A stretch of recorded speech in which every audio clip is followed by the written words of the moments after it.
Welcome to the acclaimed podcast, The Deep Dive, featuring your esteemed hosts, Andy Monitor and Drew Dinzik, powered by BetSperts. Welcome to The Deep Dive, home from vacation. Vacations are different, Andy, right? Sometimes you come home and you're like, it's great to be home. Feeling refreshed, ready to take on the work week. I needed about another 2 weeks in Greece. Being honest. I am very much still mentally on vacation, as you know, because we're in many chats and you can see me tweeting away or messaging away at 3 a.m. Pacific time. That's the thing. I'm used to leaving Drew messages, and Drew answers. I get up in the morning, I message something to Drew, and I get a response 3 hours later because he's way behind. And I got up extra early. I texted a group chat, and Drew texts back, and I look at my watch, and it's like 5:15 my time. Like, hey, how's adjusting to West Coast time from Athens? Yeah, not great, Bob. Great. I'm not gonna waste our valuable time recounting all the stories from our amazing week of travel. Let's do that. That'd be the right time. That's a little more casual. I do have one thing I wanted to touch before we go. Hit it. Before we go into the game, somebody did have a question on the Deep Dive Pod Twitter account. He says, "Is the rookie head coach on a short week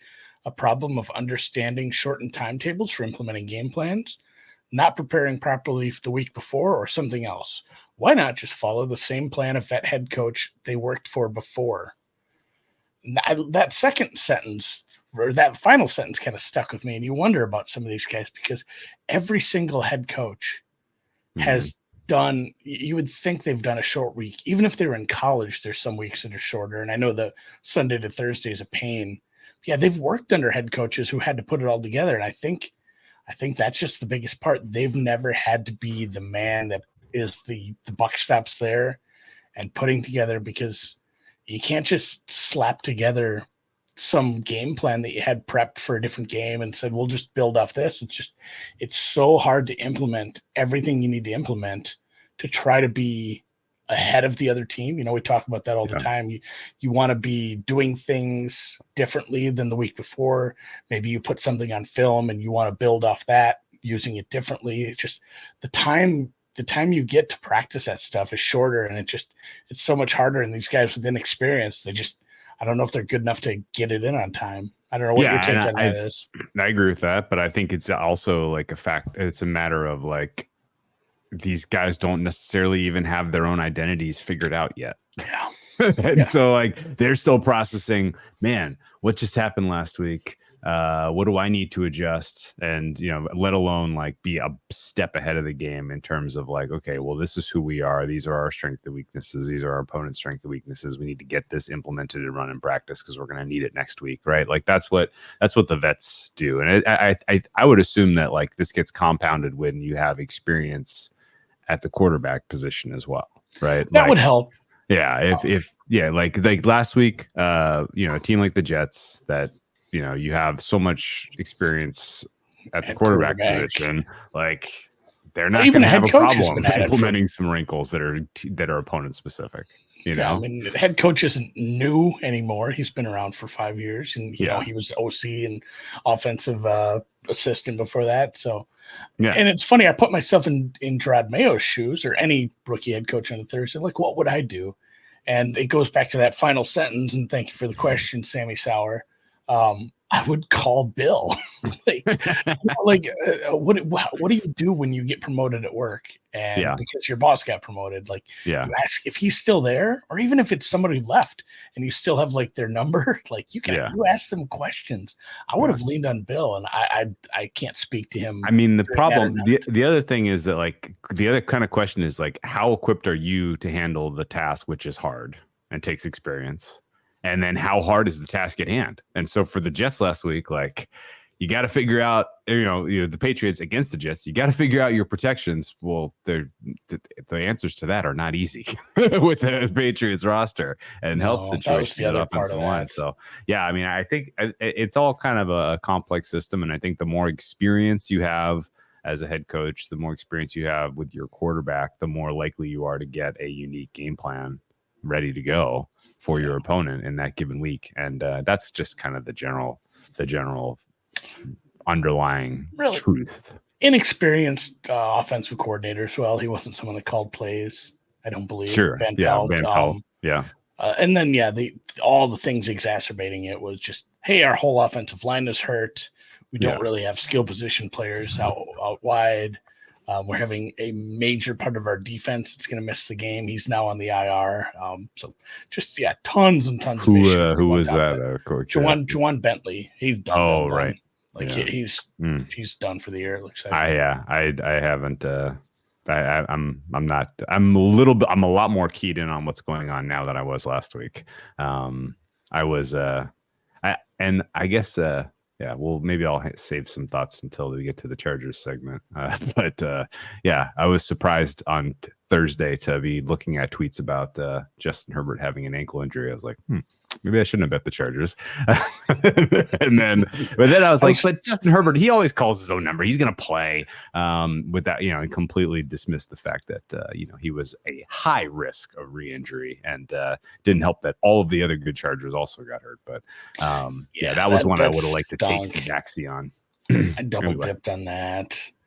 With the I had the teaser as well. Couldn't even get the teaser home. Yeah, I mean the teaser not getting home was 100% injury bad luck. I don't know what you're supposed to get. Yeah, I mean, such is life. Yeah, the negative 5 yards in the second half once the offensive line and Herbert were out of there. So pretty pathetic. Anyway, let's get to the games, and let's start on Thursday Night Football, where we have a divisional matchup that did not produce much in the way of entertainment last year. If you'll remember, our season opener on Sunday Night Football was a 40-0 drubbing of the Dallas Cowboys over the New York Giants. And this is a little chance for the Giants to carry forward some momentum against a reeling Cowboys team. We've seen this adjusted down as people are continuing to sell Cowboys stock. This was expected to be in the ballpark of a 7. It opened up 4. It's been bet up to 5.5. And I think most of that momentum is people digesting the seriousness of the cluster injury of the Giants cornerbacks. The one healthy cornerback in Banks put together one of the least impressive film sessions that I've seen of a CB1 last week. He had okay coverage on Cooper on the first touchdown, but Cooper got him 2 other times that were pretty inexcusable in that game. And I think just in general, not a great situation setting up here for the Giants defense against CeeDee Lamb and Dak. I guess I'm buying Dak right now as far as a stock goes. He has faced a very difficult set of defenses, in particular defenses that have dynamic coverage corners that can, deal with the fact that you have only one elite weapon that you have to worry about. And in particular, the last 2 weeks, the fact that the Saints and the Ravens were able to wipe CeeDee Lamb off the map shouldn't really surprise anyone, I don't think. But if the Giants keep CeeDee Lamb in check in this game, then, I mean, we're hitting the panic button, right? And I similarly don't really totally think that there's a fair squaring of the Dallas defense right now across the take space. They've been in some disadvantaged spots. Their strength is pass rush. They're getting home far lower than their pressure numbers would suggest. Micah Parsons has 12 pressure so far and only 1 sack. That's not going to carry out forward from here. So, I think that there's time later this season to really hit the panic button on Dallas, but I don't think it's now. Where are you at on this? It's tough with a short week road game when you're kind of reeling, and maybe my worst in-season overreaction take was like, I'm just in love with Mike Zimmer. It just turns out the Cleveland offense is that bad. That is a broken unit, and maybe it's just going to take some time because of how he does things differently from Dan Quinn. He does like a little heftier defense. He likes to run his blitzes a little different, and they are getting pressure, but they're just so bad at run stop and tackling and keeping contained. Hopefully he's screaming at them and getting this shit figured out, because they should be a lot better. On paper, this should be a much better defense. I think that's going to start heading that way. Even with downgrades, I make this like 7. I hate taking a bad number, but I'm most likely going to end up on Dallas as well. And like you said, just looking at even where I have some adjustments in for, I had to downgrade certain things about certain teams, but New Orleans, Baltimore, Cleveland is my third, sixth, and eighth best defense. Like, you just played all these top 10 defenses. Oh, weird, we can't get CeeDee Lamb rolling. Now you get the Giants, who have its 27th best defense. You really just have to key in on one guy. And like we said, we have Drew Phillips, did not practice, out, calf injury. Adoree Jackson, another corner, out. Darius Slayton's banged up. It's like you have one guy to really worry about on both sides of the ball. Stop the rookie and stop Dexter Lawrence. Like, it's not Dexter a Lawrence bunch of banged up mismatches. too. Yeah, everybody's banged up. The whole league is injured. It's week 4. Yeah. Nick McLeod's banged up at cornerback. Like, there's going to be a healthy amount, I think, of target number 28.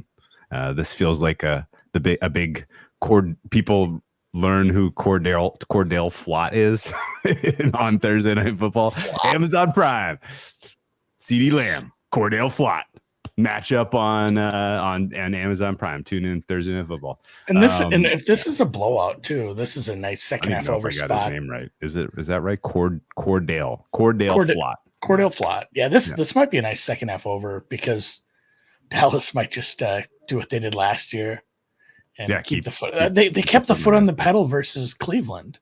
Yeah, I can't see why you wouldn't do that against a divisional foe. And then they have some banged up pieces in the secondary.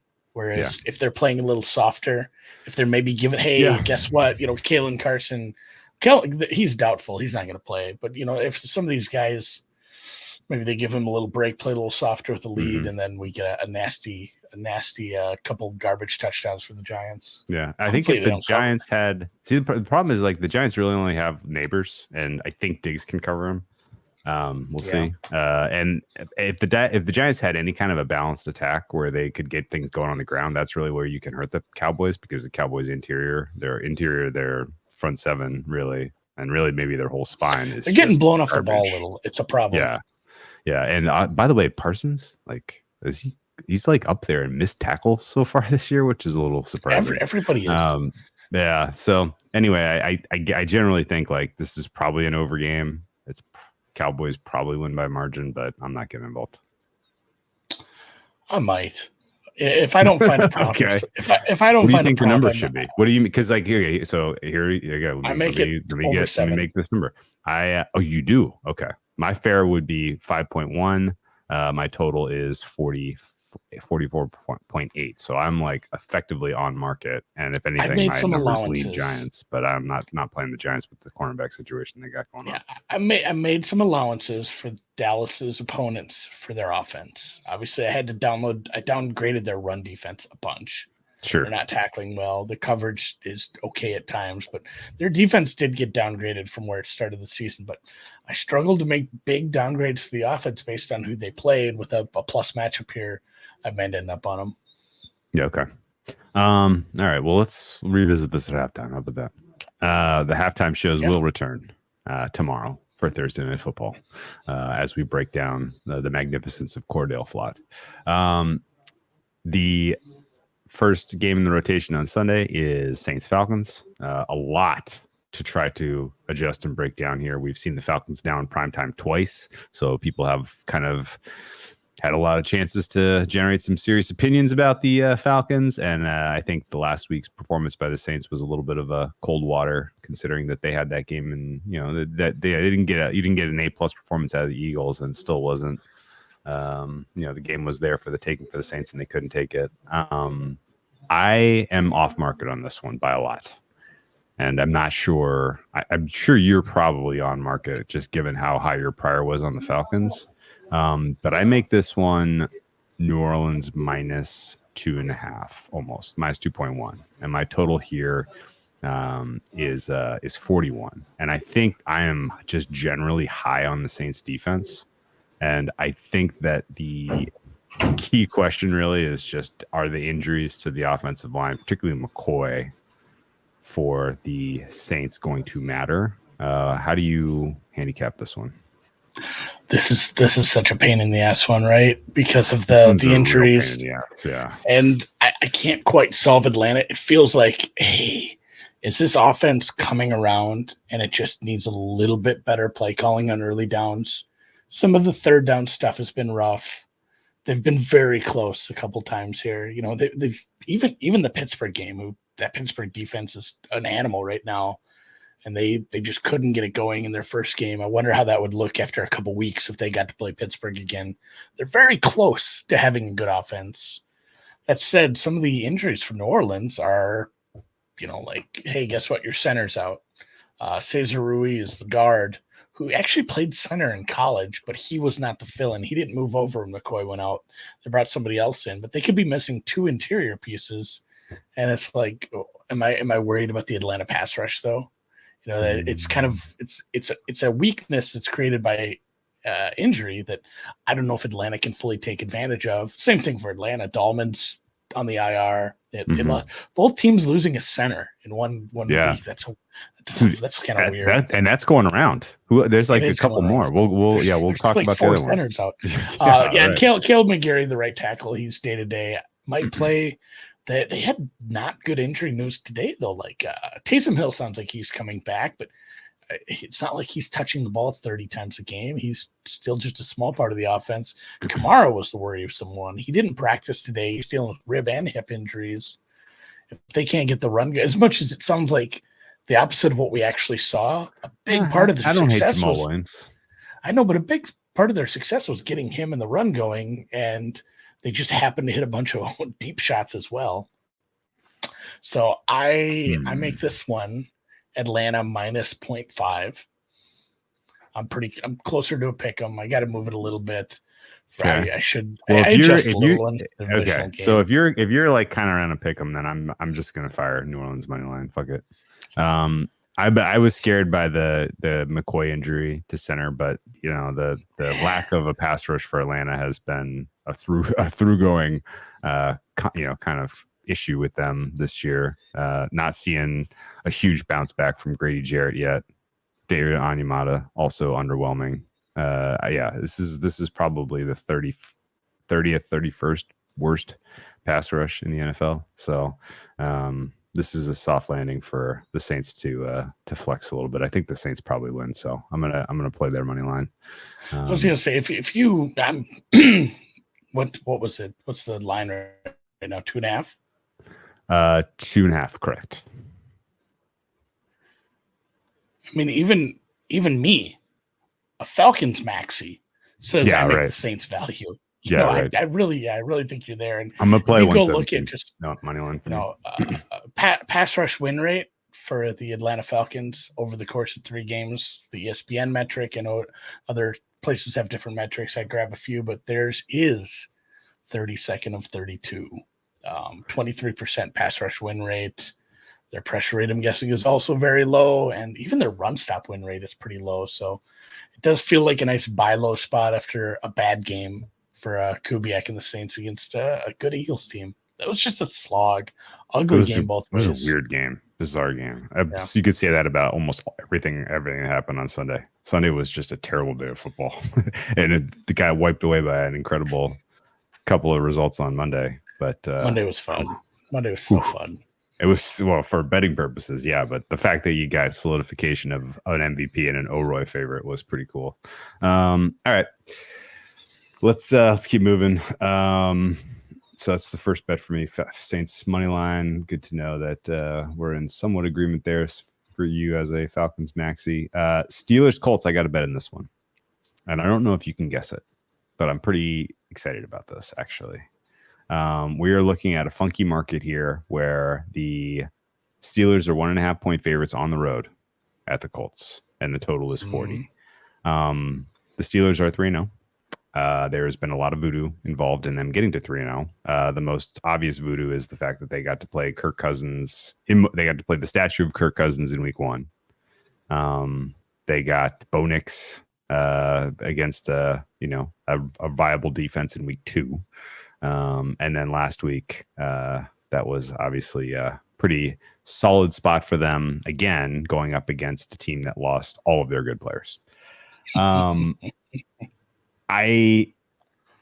I guess if you at this point, if you believe that the Steelers ought to be favored in the spot against the Colts, then rather than bet the Steelers this week, you should just be betting Tomlin Coach of the Year. Am I crazy? No, it's funny. The joke's already in the chat. Yeah. This one I did Matt struggle with Porter looking beat at me because by a hair. at first glance, I'm with you. Like at first glance, that's what I'm looking at. I make Indy about a 1-point favorite here. Yeah, there was some Pittsburgh 1.5. I mean, this look ahead, I believe, was Indy a 1-point favorite. And, they've looked a little bad. My only trepidation there is Anthony Richardson is kind of bad. He's not accurate. If he doesn't break some big stuff with his legs or out of, kind of, what do you call that? What's the word I'm looking for? Out of structure. Out of structure, or just find some deep shots, which that's the thing. Like, I'm really high on Steichen. I'm really high on what this offense is doing. They're scheming guys wide open. Guys are getting open all the time. He's not hitting them. He's not seeing them. It's very, very bothersome if you are looking at backing the Colts in any which way or form. And the defense is so it's a weird spot because it's now my number one offensive line. This offensive line has been just electric in both phases. It's very, very good, which is fun because you have a very good pass rush. I know Alex Highsmith will miss the game. You bring in the Wisconsin product, Nate Herbig. Solid. Drop off. It's a drop off. He was very good last week. I went and watched some film. It's like, oh, he's on Pipkins. Like, how am I supposed to say this is good? Okay. Like, Pipkins looks like his feet are stuck in mud. So it's like, oh, he just ran around a guy who can't move. Good for him. Like, Highsmith should have had 7 sacks if he was still in. I'm not saying Herbig's bad. I'm just saying comparative to Highsmith, it is a step down.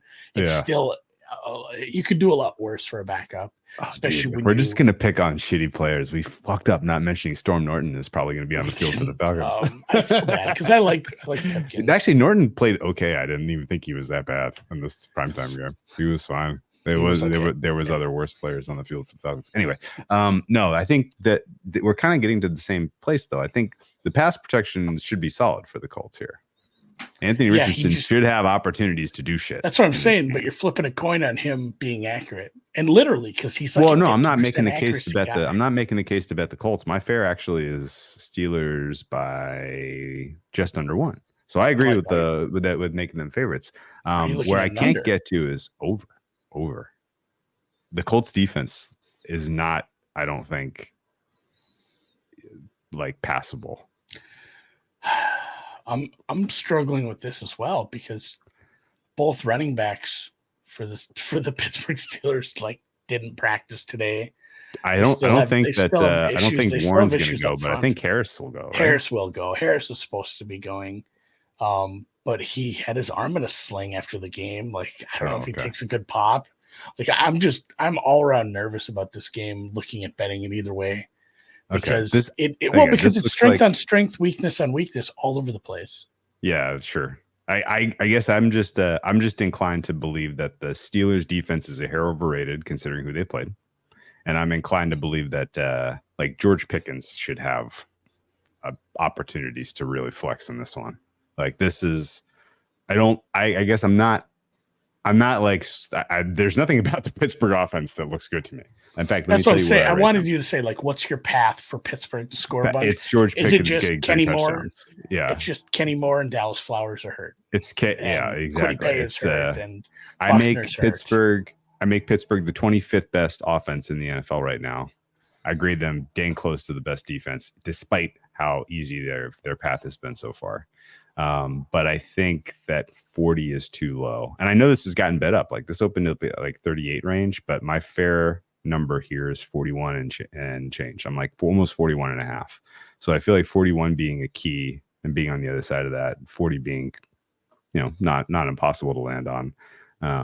This feels like a decent overlook. And I know that betting it over in today's NFL is suicidal, but, it's indoors. It's indoors. You know what? This was the other thing, man. This was the other thing I wanted to mention. Shane Steichen had no problems dicing up this defense last year with Minshew. None. Like, his specific vision of this is how we want to attack these guys was very effective. So I think the Colts are going to score in this game. And it's just a matter of, can Fields take advantage of the weak secondary, and or there's going to be like seven can guys he wide get it going open, on the ground, right? And does Richardson get it done? Because I think they're going to be able to bottle up Jonathan Taylor a little. It's been a really good defense. I know they haven't been tested, but it's probably one of the better OCs they've faced. It is the best OC they've faced. Okay. So look ahead was 40.5, opened that Sunday night at 38.5.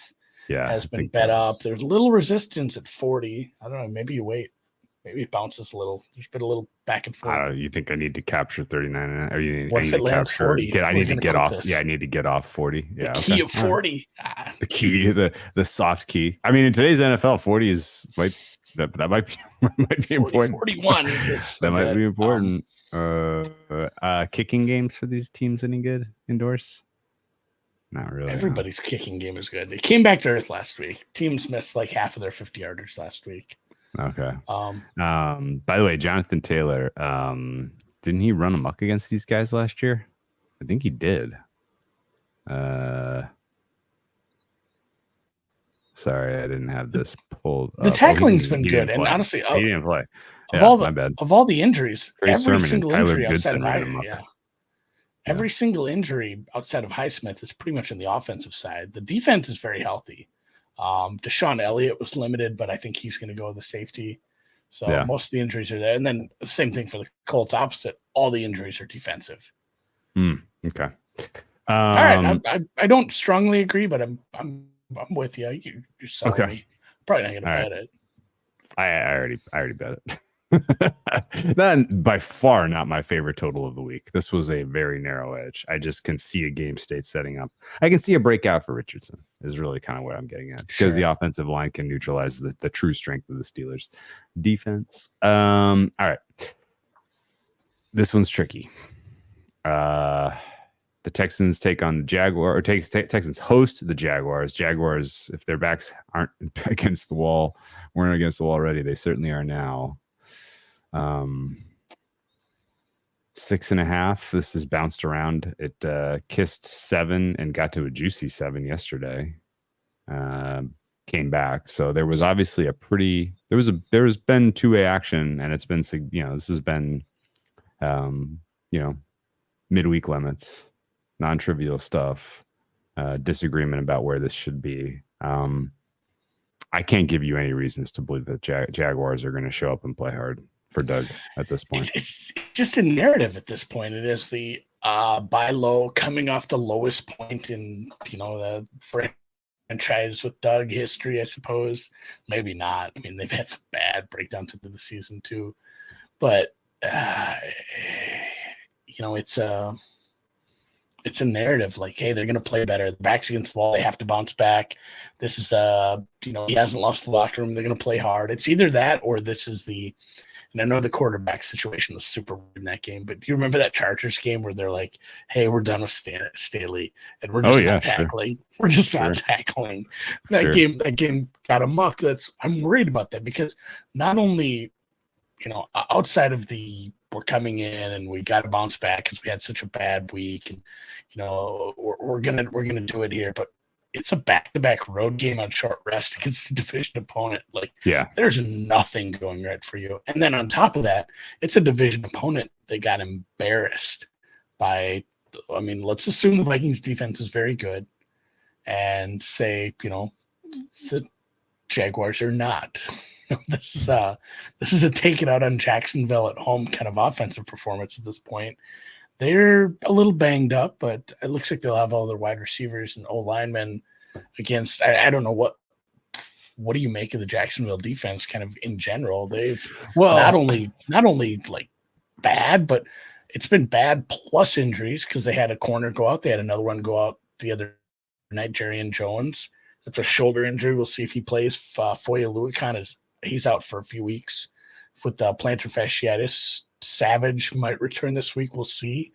But then, they got banged up offensively too. Anton Harrison, the right tackle, day-to-day. Gabe Harris, day-to-day.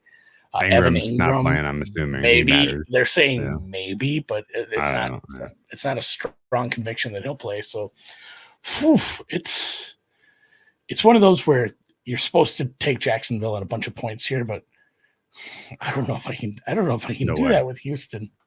No, I this said, is and I said Houston it on at the best, yeah. Sunday stuff. I said at -6. I hadn't updated my numbers, and I said at -6 I'd play Houston. I hadn't yet. I still haven't, but I make it like 9, man, and that's Okay. with a little situational stuff in there as well. I bet some Houston's at 6. I was excited to see it go to 7. Like that was my confirmation. Coming back down is making me a little nervous. But and again, like it's the Cleveland betters from if you played, 2017, if you played the way you played on Monday Night Football in your kind of kitchen sink spot, then I don't know what to expect out of Jacksonville here. I will say that the quality of play of Trevor Lawrence has been their second biggest problem. Their biggest has been that the offense just doesn't look well coached and coordinated at all. Like it doesn't look like they know. It doesn't look like they know what they want to do. Right? It doesn't have any type of like foundational underpinnings whatsoever, and that's expecting them to just like flip a switch after the end of last season, it falling apart, and then not fixing it in the preseason, and then looking this bad through 3 weeks. This isn't just going to get right against the defense in the Texans that is getting tons of pressure and has a good coverage, and they just don't have a weak spot, right? They threw a pick to DeMar Hamlin. Did you see how slow DeMar Hamlin was running with the ball? I don't know how he's even out there playing safety. He's grading well. That's the other part about this. This is a better pass rush. Yeah. This is a better secondary.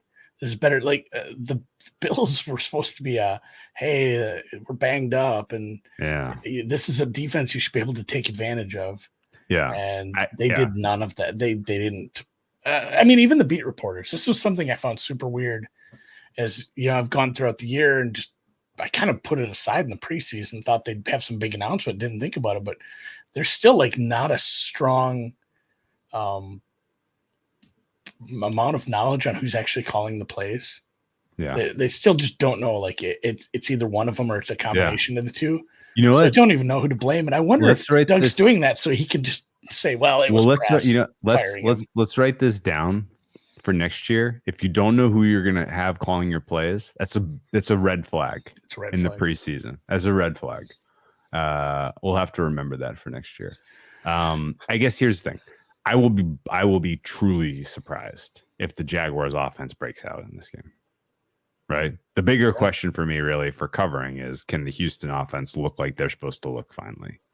Because that's been very, very uneven so far this year. Now, a ton of it, I thought, against the Vikings, not only was it opponent specific in terms of the way that unit is playing right now and the way they're schemed specifically, but even more than that, CJ Stroud has just been a little unimpressive to start the season, and I can't believe he's like the third choice for MVP right now. I'm absolutely shocked by that. But the Texans should still find a way to get it together and win some games. Expecting him to take a step forward this year has not really happened. It's been more of looking like a sophomore slump, which is making me nervous considering they invested in the skill group and they got a healthy offensive line for the most part. But again, like they got into a bad game state against the Vikings. Their offensive line couldn't stop generating penalties in that very, very difficult place to play. All of a sudden, US Bank Stadium might be one of the best. Yeah. US Bank might be one of the best home fields all of a sudden, which is amazing. They said the decibel level got to like 122. For reference, they referenced like a World Series game in the Metrodome as like 125. This is week 3 in a football stadium, which is bigger. It was a good home field advantage for sure. Yeah, and so I think ultimately, like if you can get a couple of kind of clean, successful drives out of the Houston offense, they should be able to cover the number. This is probably at 6.5, more like use them in contests than it is bet 6.5, I guess. I think ultimately, I really just want a good fucking CJ Stroud game. Like, just do what Josh Allen did, man. Like, that would make me feel a lot better about all of the positive Texan stuff that I have in my book right now. I'm willing to. I didn't do much for downgrading the Houston offense. It was one of those where, I watched enough clips. Everyone seemed to want to make a clip of that. Like, hey, here's what I think this defense is. they're not doing the thing where we don't know who's going to blitz. He's Yeah, doing a right. thing where I don't even know what the base defense is here, because Yeah, they'll right. just drop like, oh, this is cover 2. Oh, this was supposed to be, this was supposed to be a Yeah. man, and now they're just Yeah. dropping into a Tampa 2. It was very confusing for a second-year guy, and I don't think you're going to get that from Ryan Nielsen and the Jags defense, who's missing, their best corner is on the IR. They lost a depth corner. Savage is going to have to step in at nickel off injury. Like, you have a lot of good wide receivers here. I think they're going to have some success. You didn't even have, compare the wide receiver group in Buffalo to the wide receiver group in Houston. Yeah. And I think they should be able to cook even more. Buffalo just cooked because did you already Joe play Brady Houston was then? great. No, I'm going to, though. I'm fine just Okay. laying numbers here if I'm off. Okay. All right. We agree then. Let's move down to the aforementioned Vikes, who are on the road at the Green Bay Packers. First thing I'd like to know from you, Andy, what percent likelihood do you think we see Mr. Jordan Love, and do you think that the market is pricing it at the way you are, or are they more certain or less certain that Love's going to go? I don't know. I thought the number looked like 90% Love. It does to me too. My price is Green Bay minus 1.7. And I priced Love in, but not 100%. I don't know that he's 100%. And also, I'd already bumped the number up a little based on Willis. Like, Willis played well enough, and some of that was my LaFleur number. But I had to give them upgrades for how well they put together game plans with a backup quarterback in. That is a little bit of a fly in the ointment for Brian Flores, as much as everyone wants to rub his sack this week. That is not the offense that they're going to put out there if Jordan Love is playing. You don't have 3 weeks of tape on the offense. You have one. You have one weird week in Brazil, because the type of offense they ran against the Colts obviously was quite different. They're not gonna run the ball 60 times in the first half with Love's in there, and the type of offense they had to put together for a tougher test in Tennessee was different as well. So it is a little bit tricky for Flores to try to figure out, because that's a big part of your game plan. Is like, we have to know what we think they're going to do so we can counter it as a defense. So advantage Green Bay a little bit as far as anyone's had an advantage against Flores this year. I know maybe a little bit week 1, you could say, but that's just such a bad offense, and Neighbors hadn't got fully integrated into it yet that just shit wasn't going to go anyway. So I've seen a lot of people make a case for this over because of, the advantage that probably as high regard as I have the Vikings defense, I still have that as a little bit of an advantage. This will be the best quarterback they'll probably play. I have him at full strength. Oh, they played Mr. Brock Purdy, my friend. Yeah, I have. Well, Purdy's fine. I have them.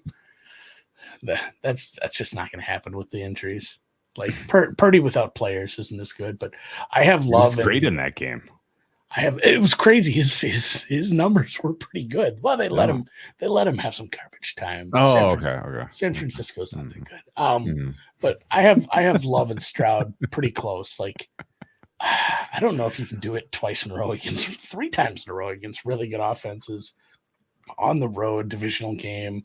A little bit of advantage there, and then obviously the way Minnesota's playing, I have advantage to that spot. And this total is a little lower than I would have made it. I'm fine kind of trying to find a rogue 43.5 and play with everybody on that, because it does feel like these are just really good offensive coordinators right now. And if we end up with another Minnesota blowout, maybe we just get some Malik Willis garbage time where he scores. Okay. What do you think of the side? Okay, so here's my problem. First of all, my fair numbers here, I am expecting Love to go, and my fair is pick. Okay. And my total is 46. How do you have the Green Bay defense rated? I guess here's the thing. I'm expecting Love to go, but I'm not expecting like our preseason prior for Love to come through. Not with this injury, and not against this defense. So I'm like expecting like a C- type of Love to show up here. And I think that how how LaFleur versus Flores, like that's the very interesting part of this game. Surely LaFleur's scheme against Flores' defense, like Yeah. maybe the best individual coordinator head to head of the week. And honestly, no fucking clue how it breaks. That could go either way, and that's going to determine the side, and that's going to determine the total. But I think the Vikings and Kevin O'Connell and Sam Darnold and Justin Jefferson and that offensive line against the Packers defense. Addison's back against this Packers defense is solid. Like literally, you want to know how you scheme against the Packers defense, Andy? You throw away from McKinney. Yeah. Identify wherever McKinney is on the field, and He's you throw very away good. from him. Throw away from him. Like on the only Packer to me on the defensive side of the ball that matters is McKinney. Like I think all of those cornerbacks are suspect. Jared's been hurt, and he's still hurt. He was limited today in practice. Yeah. Addison looks like he's playing. Darnold ankle thing turned out to be or knee thing turned out to be a nothing burger. Ivan Pace and Dallas Turner limited, did not practice. Little bit of problems on the defense as far as some injuries, but we'll see. They didn't play last week and they looked just fine. Jordan Morgan didn't practice for the Packers. Kraft is banged up a little. It worries me. I think he's fine, but yeah, I think Love plays. I'm kind of probably waiting on this total, and then I think I have the Green Bay Packers defense rated a little too high. Okay, and a lot of that is, again, I don't think Anthony Richardson is good right now. I don't want to say he can't be good. I don't think Anthony Richardson is a good quarterback in the league right now. Sure, he's way too inaccurate. It's funny how Murray says answer key. There's a little bit of an answer key to him. Like, here's the two things we have to take away: make him beat us with accurate passes in the intermediate, or make Jonathan Taylor, try to do it. We can take him away as well. If you have a good enough defense, you can solve the Colts. And Green Bay, I think they have a middle of the pack defense because Tennessee and Indy aren't that good of offenses right now. Okay. And I don't know that Green Bay is like a top 10 defense, like it's being rated in the market right now. Yeah, the EPA numbers are all kind of they're pretty jacked up. So I think it's probably middle of the pack. And that's I'm again going to make a case. Let's put a pin in team total over for the Vikings as a secret pod play, because I realistically think that gets to like 24 pretty comfortably for them against this matchup. So we'll come back to that after we get the full rundown. We'll take a little interim here to answer Marcus. I saw one swim. Did my fish die when we were on vacation? I had the weirdest thing happen, man. So I have 5 fish total. One of them, they're named after the Grand Slam tennis champions on the men's side.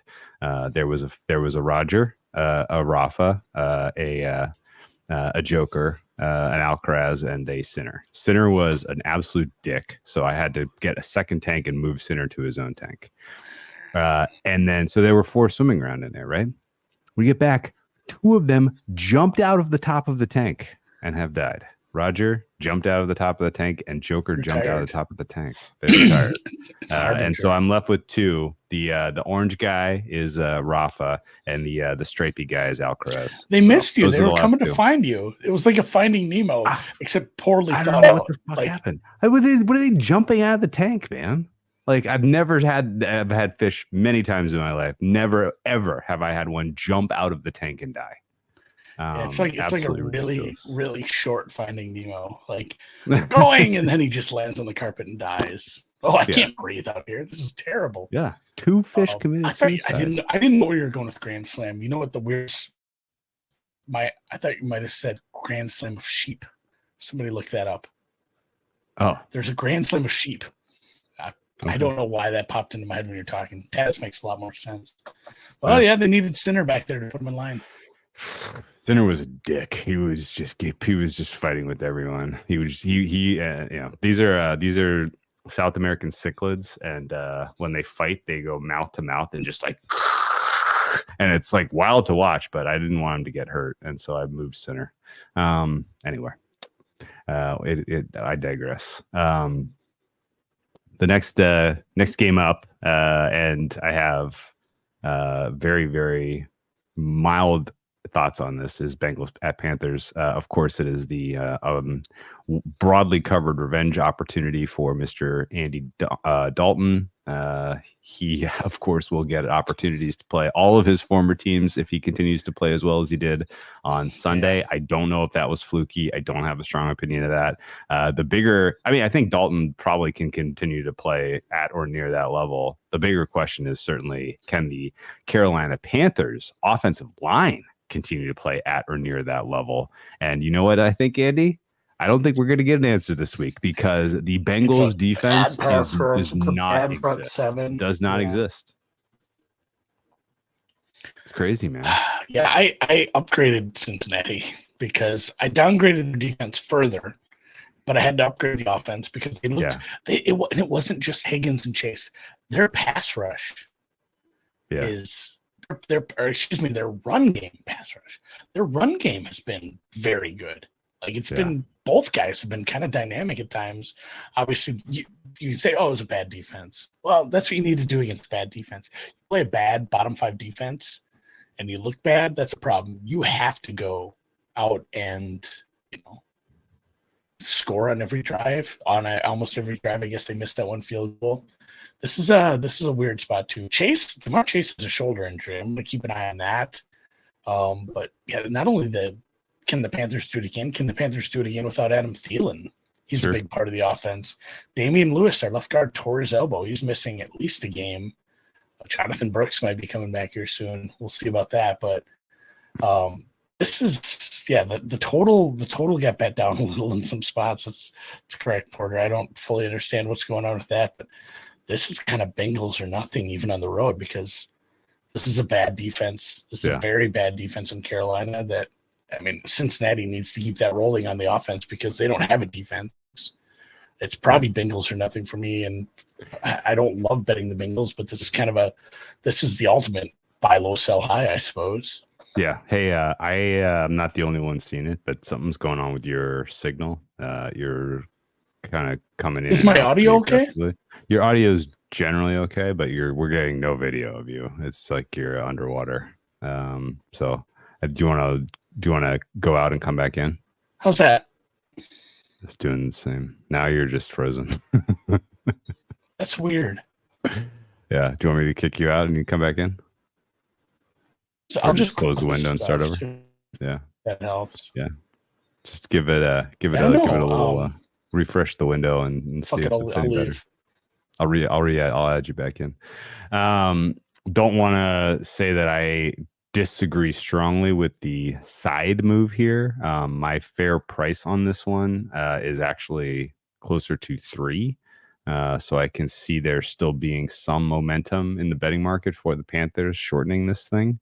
But the biggest head scratcher for me, surely, no explanation whatsoever on why there's betting momentum for the Panthers and for the under, which would imply that somebody out there believes sincerely that the Panthers defense is underrated by market, which is very tough for me to wrap my head around.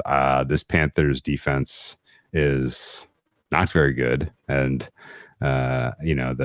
the idea that they're going to match up well against Burrow, who I think is playing probably top 5 QB, at least at this moment, and has a full complement of weapons now, doesn't make sense to me. I think that Trent Brown injury was addition by subtraction. Mims is a better player. Mims is fine stepping in, yeah. And the running game finally getting going a little bit. Zach Taylor figuring out how he wants to call the offense. Like, they probably could have scored 40-something against the Commanders, and I think they could score 40-something against the Panthers. So, I'm with you. I think this is probably – I'm not going to get involved with the side, but I think this is probably just an over 47 play at some point. Yeah, maybe Bigfoot's just blurry, guys. I don't know. It looks like I don't have good signal. I might have to yell it. Not only did my internet company do the thing, it's fixed. It went away. Not only did my internet company raise my rate, just where it's like, oh, it's like an extra $50 a month now, but it's gotten like slower. And I think they hooked up the neighbor through some sort of splitter. I'm gonna have to yell at them because I'm supposed to be getting like 1,000 meg internet or whatever, and certainly is not. Obviously, because we do streaming, you need the fast stuff. Yeah, it's Bengals for nothing for me here, just because I think this offense will match up well, and I don't know that I can trust the Panthers defense to do it twice again. I kind of want to just bet this over just to be on the other side of whoever the fuck bet the under on Monday Night Football and then came back and bet the under again here. This Brit has an idea too. Bengals team might be a look. Flash looking sharp in that photo. Nice work, man. All right. Let's talk a little Rams Bears. And when I say talk a little Rams Bears, I mean like a teeny little bit of Rams Bears. No fucking clue what this fare ought to be. My numbers, raw numbers say this should be Bears plus 2.9. My raw total says this should be 40.9. So I am within half a point of market on both. So I'm fine just passing, and I have no read on who the Rams are right now, who's available, who will be available, whether it matters. And I guess I don't really take exception to the Bears being 3-point favorites, despite they have shown us virtually nothing offensively all year. That is the issue. If there has been any nice surprises, it's been sporadic at best, because we saw the Cardinals game certainly, but the Rams defense has shown up at times and gotten some pressure. Caleb, you can't blame him for all the turnovers, but 2 of them were pretty bad. Like, I was like, oh, look how many yards he got. And it's like, yeah, but he lost. And he had 2 really bad turnovers and 2 more that, maybe were more on the team. It's like, I'm not fully sold on this offense. I'm not sold on Waldron. I make the Bears a 0.4 point favorites. Some of that is, it's a bad travel. Maybe I was aggressive in working on, on downgrading the Rams right now. So my Rams numbers, I have the Bears defense pretty high. 20. The Bears. Yeah. I have the Bears defense right now rated top 10. And I have the Rams overall at 20th. I have them as 24th best defense, 16th best offense. I don't know, man. Like, this passing offense succeeding against the very good coverage that the Bears have out there would surprise me this week. Yeah. The Bears pass rush and secondary have been better than I thought they'd be. In fact, the entire defense has been better than I thought they would be. And yeah, the offensive play calling, Caleb's grasp of the system, how they're using him, how they're, scheming their receivers, how they're using DJ Moore, who should be probably the crux of the offense, and the fact that they just haven't got a run game going at all behind this atrocious inert offensive line. It sounds like they spent so much on Swift. Like, everyone jokes about like how he did it again when he got Saquon or all the other stuff. Like, the fact that he continues to get people to like pay these running backs that they get a bunch out of is pretty funny, because Swift's terrible. And they are sounds like they're going to go to Roshan a bit more, which I guess makes sense at this point. You got to try something, but they've gotten very little going on the ground at times. So the Chicago offense is just kind of ugly to me. And again, it's a weakness on weakness against a Rams defense that's young and kind of inexperienced. We saw get eviscerated by the Cardinals at times. It's just tough for me to get super involved here with the problems on the offensive line, and the fact that, your wide receiver room for the Rams started as a top 2 outlaw, a top 3 duo. And at this point it's DeMarcus Robinson, Tyler Johnson, Tutu Atwell, Jordan Whittington, Kupp. Maybe they haven't said no, but boy, it feels like oh no, McVay did say no. Never mind. That I was thinking of a different one. So no Kupp this week. It is going to be the backup wide receiver still. Keenan Allen might play. Finally, he might be back. But the Bears defense, this is kind of this total's low for a reason to me. This look ahead was 47, I believe. This is a 41 bet down. I'm trying to look what we opened at here. That was 41.5 on the look ahead, 40.5 for the open. Excuse me, 40 for the open. It's actually been bet up. I don't know what to make of this market. I don't want to bet this game. Okay. A little windy too. So keep an eye on that. That's the other part for the Rams going to an outdoor stadium, West Coast team playing early, and possibly bad weather. Yeah. All that are huge problems. All right. No action for me on that one either way. Information collecting only. The favorite side of the week, though, is coming up for me. I played the shit out of the Jets at 7. Jets with extra rest, Jets with the travel advantage, Jets with the time advantage, Jets against a rookie quarterback, Jets against a defense that is going to be missing their only good linebacker, and they're I don't know what's good about the Broncos. I don't know how they did what they did last week against the Bucks, but I think they are walking into an absolute smothering at the hands of the Jets this week. I played 7. I see it at 7.5 now. I'm assuming that move was because of the Alex Singleton news. But without even adjusting for Singleton, my fair here is 9.5. My fair total is 43.2. I think the Jets can dictate here, and lay whatever. I'll probably use this teaser. I make it a little bigger than the 7.5 it's sitting. I probably would have played this early. I was kind of gun shy because I sat and loved the Jets and couldn't pull the trigger on Thursday. And then, I did bet against the Patriots in the second half. We went Patriots team total under 7.5 on Thursday for the second half, thanks to I made Lipscomb pick the pick. So that was a Sam Lipscomb special. They did not score in the second half. The Jets defense looked pretty good against a team they should kick the shit out of. And this is kind of similar. You talk about that Alex Singleton towards ACL, good linebacker. He was, I think he had 10 tackles in the game. Like, he's a big part of this defense. It's played pretty well. I don't know what to make of that game either. I'd love to watch that one again. I haven't had a lot of time to do rewatches, but I didn't have action, so I didn't watch that one a ton. And my Jets numbers making this closer to 8.5. So it's a nice teaser leg, I think, for a home game.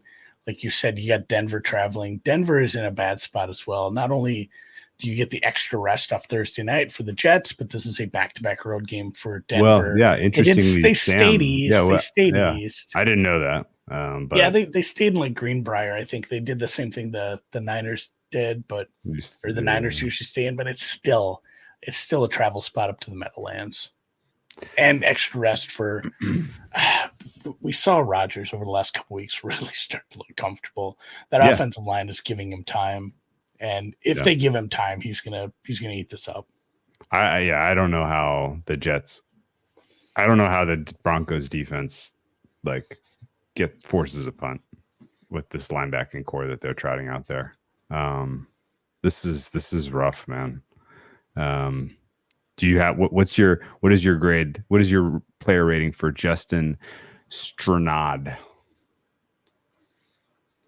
Sounds like a swear word in from a mafia movie. By the way, he has no backup on the roster, so they're going to have to elevate a practice squad guy to have a backup inside linebacker to go next to Cody Barton, who I also don't have especially high grade on. Why he can't get an A? He's missing a vowel. Yeah, Justin Stranad. I mean, if he shows up and plays his ass off, I'll eat my words. But this linebacking core looks massively suspect. Surtain's been good, and maybe they try to take away Wilson, but we've seen him go all over. In fact, that was kind of a big knock on the Jets. They weren't using the tight ends enough, and he kind of passed it all over. He gave it to everybody in New England, and we did see the tight ends get involved. So I would just, take away Garrett Wilson. We got 5 other guys, and we got Aaron Rodgers, who's making, he's going to continue to make good calls at the line of scrimmage, and that's just going to get better as the season goes on.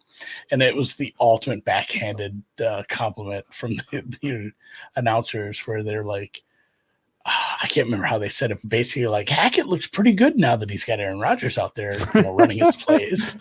It was kind of a shitty way to say it, but Hackett's not great, but they got a 1-2 punch as running back now. Yeah, also, if Hackett can, Braylon Allen's very good. Yeah, the guy's good. Hall and Allen are absolutely solid. Actually, you know what? Jets teaser. After if you want straight talk, after Allen, Gap, and Mahomes, Gap, your third choice for MVP is probably Aaron Rodgers, right? Let's take a little time out for comeback player of the year. How much do you think they actually go to the voters before comeback player before voting and say like, hey, you guys, you fucked our thing up last year. Can't be Darnold. We're going to make this clear. Yeah. It can't be somebody who just sucked shit or wasn't good for a couple of years. It has to be someone who was injured or overcame adversity in an injury or something like that. Like, because I seen a show today, and then, there's a million gambling shows. I don't remember who it is, but I've seen other people post about it. He's like second favorite in the market. Like Darnold is? It feels like Darnold is second favorite in the market? Yeah. So either there's I'm not betting that market this year because who the fuck knows? But I've said I've given up on the market. There's two scenarios. Either they were just saying that and it's lip service and they're not going to enforce it, or Darnold is absolutely dead money. Yeah, Hamlin is listed. Hamlin is one of like the top 5 favorites too. The old makeup. I don't know if he can do it in year 2. He did get an interception. We need to run a few more fake punts. But yeah, there needs to, the ultimate answer is they need to add an award, most improved. Yeah, but just like basketball, the easiest thing ever. The easiest thing ever. Put a most improved. You can sell one more commercial slot on the NFL honors. They have a bunch of branded awards that we can't vote on, like the FedEx Ground Player of the Year or whatever, right? Like that, those are awards that they give out on award night that we can't bet on. Like you might as well make a most improved. If you truly believe they're going to enforce that rule and make that a point of contention, a sticking point when they hand out the ballots, then Darnold's dead money. I see a lot of people betting him. I think that's absolute dead money. I think they were not happy with how that went. Maybe, you know what? No opinion. Okay. The voters might be like, you can't tell us what we can and can't do. We're voting Darnold. Like, who the hell knows? Like, this is just so fucking dumb. Anyway, I will say this. I wish we could bet on the Aaron Rodgers should be monitored in the MVP market. That is all. That is my only award opinion that is relevant for this game. Moving on to the Eagles Bucks. The injuries to the Eagles are being incorrectly priced by market is my fundamental opinion for this game. When I'm assuming that it is a long shot that Smith plays. I'm assuming that it is a medium long shot that Brown plays. And I am assuming that it is a medium long shot that Lane Johnson plays. All 3 of those players matter a fuck ton for this offense. And I honestly don't think that I'm dying to know, like, what was the big story all season? Jalen Hurts, can he, what are they going to do? Can he handle the blitz? Well, we're about to find out. Like, Todd Bowles is blitzing like an absolute lunatic. You see, Yaya Diaby leads the NFL with 42 sent blitzes so far. Like, that's absolutely bananas. He is going to, and like the third leading blitzer is the other guy. I think his hand is forced with who's left on the defense. Like, of course, we can either sit back and let him beat us, or we can get burnt by blitzing and beat him. Yeah, your answer of did Jalen Hurts solve his blitz problems will be, it's coming. But even more than that, like the other interior guys, like Dickerson's hurt. Like they're the issues with the Philly injury wise right now, I don't think are being Slay is injured. Like there are questions all over here, and I think that the Tampa Bay offensive line is going to be at full strength finally. And I think Becky returned to practice today. Yeah, that was important. Mayfield's going to wreck this team, and I think this is Tampa Bay money line. What do you think? Let me look at my pricing. Initially, my numbers said, hey, maybe you should bet this over. I'm like, geez, even down at 44, I don't know if Andy can get by with that. Hey, I make it 47.7. I didn't even think about it. It got bet down a bunch, and I didn't even think about it. I still don't think I can because of what the pathways to these offenses operating are right now.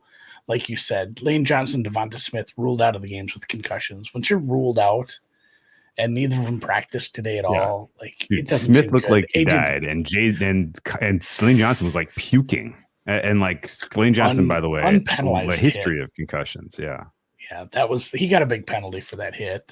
Christian Boyd, I believe, but AJ Brown out. DNP. Brett Covey, who maybe wasn't a guy we thought would matter, but he kind of matters when the other two good wide receivers are out and you lose another wide receiver. He's on the IR. So you're really down there where it's who's your number one option? It's Kadar and Saquon. So it's dude. They it's may have two wide receivers. It might be Dotson and Johnny Wilson. Those are the only two guys. I don't even see anyone on the practice squad that's a wide receiver. John Ross and Danny Gray. They did sign John Ross to the practice squad. That's I posted about that in the Discord or whatever. Paris Campbell's on the practice squad too. I said so this is where we're at. Gets called up first. Yeah. This is where we're at. We signed John Ross, guys. So yeah, I like the matchups in general, 2 and over, but I can't bet this over. It's probably going to be a really big slog unless it's just Tampa gets the offense figured out and we have the Dallas Goddard game, which we kind of already had the Dallas Goddard game. If Saquon breaks off some big ones, he can get there, but I'm not betting this game. I make it close to a pick 'em, which I do agree with you. It'd be Tampa or nothing. Yeah. Antoine Winfield was not practicing today, but there's some hope he might be close. That would be a boom. I think that's probably a 20-80 kind of thing, but I think he's back next week. Vita Vea and Khalid Kancey will be evaluated. Vea did return to practice. Kancey did not. Yeah. Keep an eye on them. That's another big that'd be another big boon for them if they could have a couple of big DLs in the middle to stop Saquon.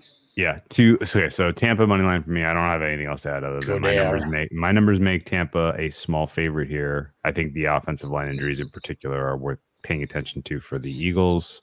And Tampa should bounce a bit offensively. I want to use the rest of my Eagles time to just bitch a little bit about how bad the Kelsey podcast is. I've never listened. I don't get time. Fuck. I've never listened to it either, but a clip got circulated of like Jason Kelsey commenting on how Nick Sirianni does a great job of making 4th down calls. Nick Sirianni is literally doing like the fucking Magic 8 Ball. Yeah. Magic 8 Ball. Like 4th down decisions this year. None of it makes sense at all. And Kelsey's defense was very like company man bootlicky. Eagles defend his guy. And it was like, well, we did it in 2022 and it worked, so everybody loved it, and it's not working now, so everybody hates it. And I thought he understood football. I assumed he did because he played at a Hall of Fame level for a long time. And I don't understand. I don't get it. It's amazing man. how Why some of the these guys smartest get players $100 million to podcast. Like it was mind-blowingly stupid. Well, if you listen to Brady, content was so bad. Some of these the smartest players have no ability to talk about football. They fucked up. They fucked up for that contract too. They fucked up. It's not too late to my podcast rotation doesn't have time for that. I listen to Chernoff when I get time in the mornings. His short ones. I can't listen. I don't have time to listen to a really long one. I like his short ones. I will listen to some This Is Football. I will listen to a little bit of the Athletic one when I get a chance. Blowback. I love Blowback out in the wood shop. Inside Golf with Andy Lack. That's my golf one. I can't listen to myself. And then obviously the Huck Tua. That that's out. And they're rewatchable. Yeah, of course. But yeah, like I mean, like, congratulations for having enough of a Q rating as a Kelsey to get $100 million for 3 years of a podcast. But wow, what the fuck? That is just mind-meltingly stupid. Even like I kind of get like why people like Pat. Who wasn't bad? What's his name? Matt Ryan when he was on Manningcast. Yeah, Matt Ryan was solid. Him in the booth for sure. Yeah, I think most of the quarterbacks who have done media, even in small bites, have done better than Brady. You know who I don't like, and I feel bad even saying this because if this kid's, he actually will like blast people back on Twitter. Who is Kurt Warner? You don't like Kurt Warner? I swear to God, if you didn't know better, you would have thought he was a kicker when he played.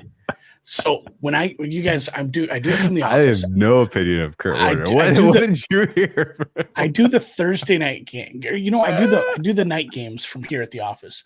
A lot of times I'll just leave and I will drive home, which is a 15-minute drive. to watch the rest of the game after we're done with halftime. And I know which 3 stations on the AM radio I have to listen to, which is easier than trying to pull up the feed and hook it up to the Bluetooth to listen to the games. And you get Kevin Harlan and Kurt Warner on Mondays. Okay. And he is the biggest bitch about going for it on fourth. He makes Lombardi look like the coach who never punts. He cannot stand going for four. He's like, oh, you got to take the points.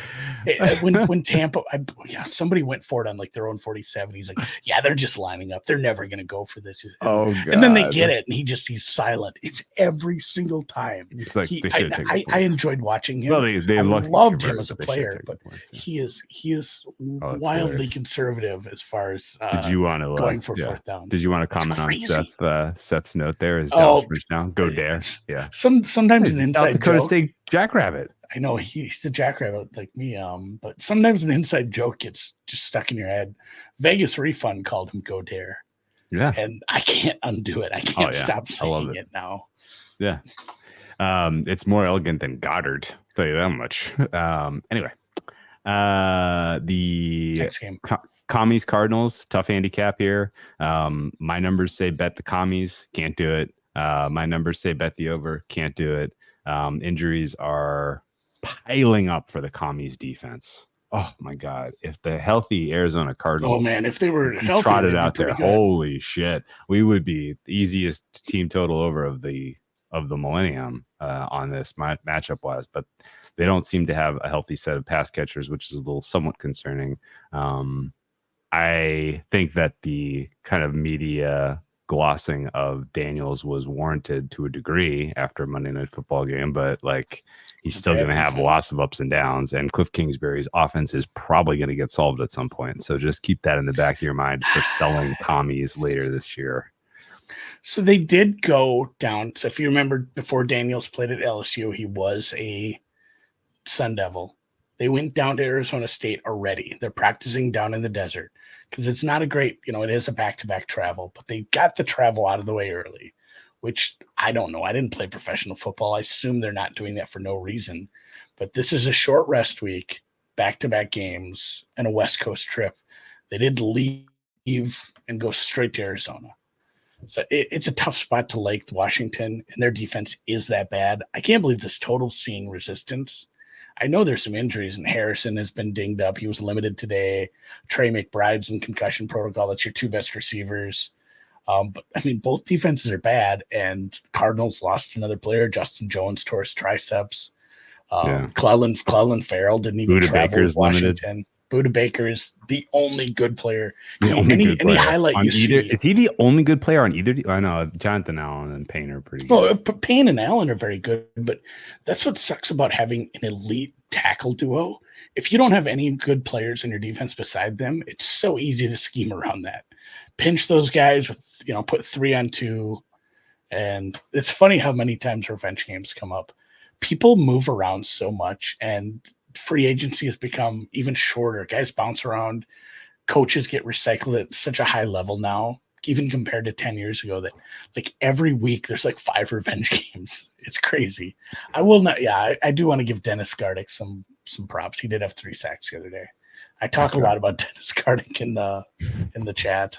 I don't know that he'll have that much success because the Dennis Gardick success was against a bit more of a pocket passer. I don't think they'll have as much success rushing Jaden Daniels. But yeah, it's Kyler against Cliff against his old team, Dennis Gardick versus the world. If this starts in a way where it allows me to, I might be on some live overs. Is Dennis Gardick a rookie? No. He was drafted in 2018. You brought up Vegas Refund, our friend. He brought up a great point today in the chat, so I'm going to spoil it. I'm sort of assuming he's already gotten down on this, and the numbers probably moved a little, but D-Roy is wide fucking open because everybody sucks, and the guys that are good are already hurt. Dallas Turner and Byron Murphy probably are going to miss, it sounds like this week. Latu got some injured. He's messed up. Like, it's literally Jared Verse, and honestly, the game states that the Rams have found themselves in the last 2 weeks, he has been useless because there's been no need to pass rush. What's that? I like the number. He got a nice big number, but it does feel like it can't be a player on just an absolute horseshit defense. Well, for He's gonna get defensive rookie of the year, there's lots of evidence of that. Okay, so the bet was obviously that Darius Robinson is drift. He's like he used triple digit price because he's been on IR for 3 weeks. He's still going to be on IR this week, but he comes off IR, and because nobody has distinguished themselves, it's not crazy that. It's a ripe market. I wanted to dig in when I get a little more time tomorrow, but like, I mean, the Texans defense wasn't bad.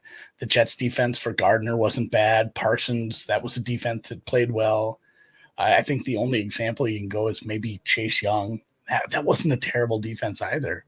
Bosa before that, Shaq Leonard before that. Like, I don't think it can be a guy on a bottom 5 defense. I like the idea, but I think who's going to get it then? Well, that's what I'm saying. I'm going to start digging in on snap counts on basically everybody, and you might have to take some shots on some corners. Like Kool-Aid McKinstry? Well, it's just somebody. He's like the highest graded corner so far. The other guys aren't. Arnold and Mitchell aren't grading well at all. That's what I'm saying. It's not going to be on grades. It's going to be on. Lassiter's grading okay. I think you take some long shots and hope they just catch some interceptions, and then find a couple pass rushers who are going to continue to get a bunch. Like 50% of the snaps cycling in at some bigger numbers because everybody at the top's dead. It feels like. Yeah. Versus probably going to be a guy that's like, well, this defense wasn't very good. He had one good game at the beginning of the year. I mean, who knows? Who knows how it goes? But no, I love the thought process. I just didn't love the guy. I don't know. Both Robinsons. The other Robinson's not good either. Yeah. Okay. Well, I think there's going to be a lot of points in Commies Cardinals. We'll see. Hopefully, Jaden Daniels keeps playing well. By the way, and I guess here's the thing. My numbers say better. So before you lose your mind about Jaden Daniels. I don't know why I cannot get this right. I cannot get it right. Caleb May. Jaden Daniels. Caleb May.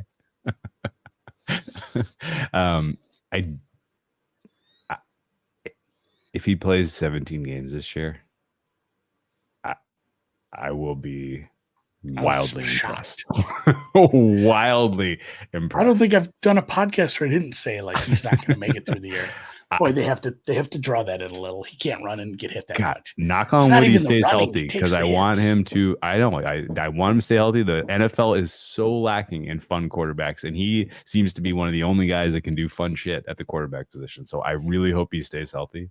But boy, oh boy, does it feel like a long shot. There was a good, the offensive and defensive EPA on a Cartesian plane on a graph there, and you have to the right is good offense, down is bad defense. And I've never seen a team so far down and to the right. Like they're the only one. They're the only one in quadrant 2, man. Where are you right now, Kami's offensive rating overall? I don't know what to do. They don't have the players. I might be low. I'm at 19. Am I low? I'm at 20. Okay. Their offensive line isn't good. It's better than I thought. The quarterbacks for the offensive line is still 3.5. My number for the skill group is 6, and I'm up to 5 for them for QB OC. I like this from Nate Tice. See some Johnny Knoxville in this game. I'm Jaden Daniels, and this is running into a bunch of big players at car crash speeds. God, yeah, he might lose Rookie of the Year because he misses the last 6 games. And that would stink because he's fun. And that's what I'm saying. A team to be that far to the right and that low, that's the fun zone. Hey, you can't stop shit, and you're scoring on every drive. They haven't punted since week 1. Unbelievable. That's crazy stats. Unbelievable. I fucking love that. All right. Let's keep moving. I don't really have anything to say about this game. The Patriots are playing the 49ers. You got anything? I'm kind of in the same boat there. I can tell you what. My numbers say bet the Patriots. I will not be betting the Patriots. I'm low enough where my numbers don't say that. Oh, really? Oh, I guess they do. I'm at a 9.86. Okay. Close enough where I'm not like, oh man, I'm seeing some value on the Patriots at 10.5. I'm I certainly think not that betting the Patriots in this Patriots spot. defense may be a little overrated to me. Well, Niners probably Bentley get into matters the mid a 20s. lot. I guess there's the Yeah, thing like is that the Niners defense is very tough to rate right now.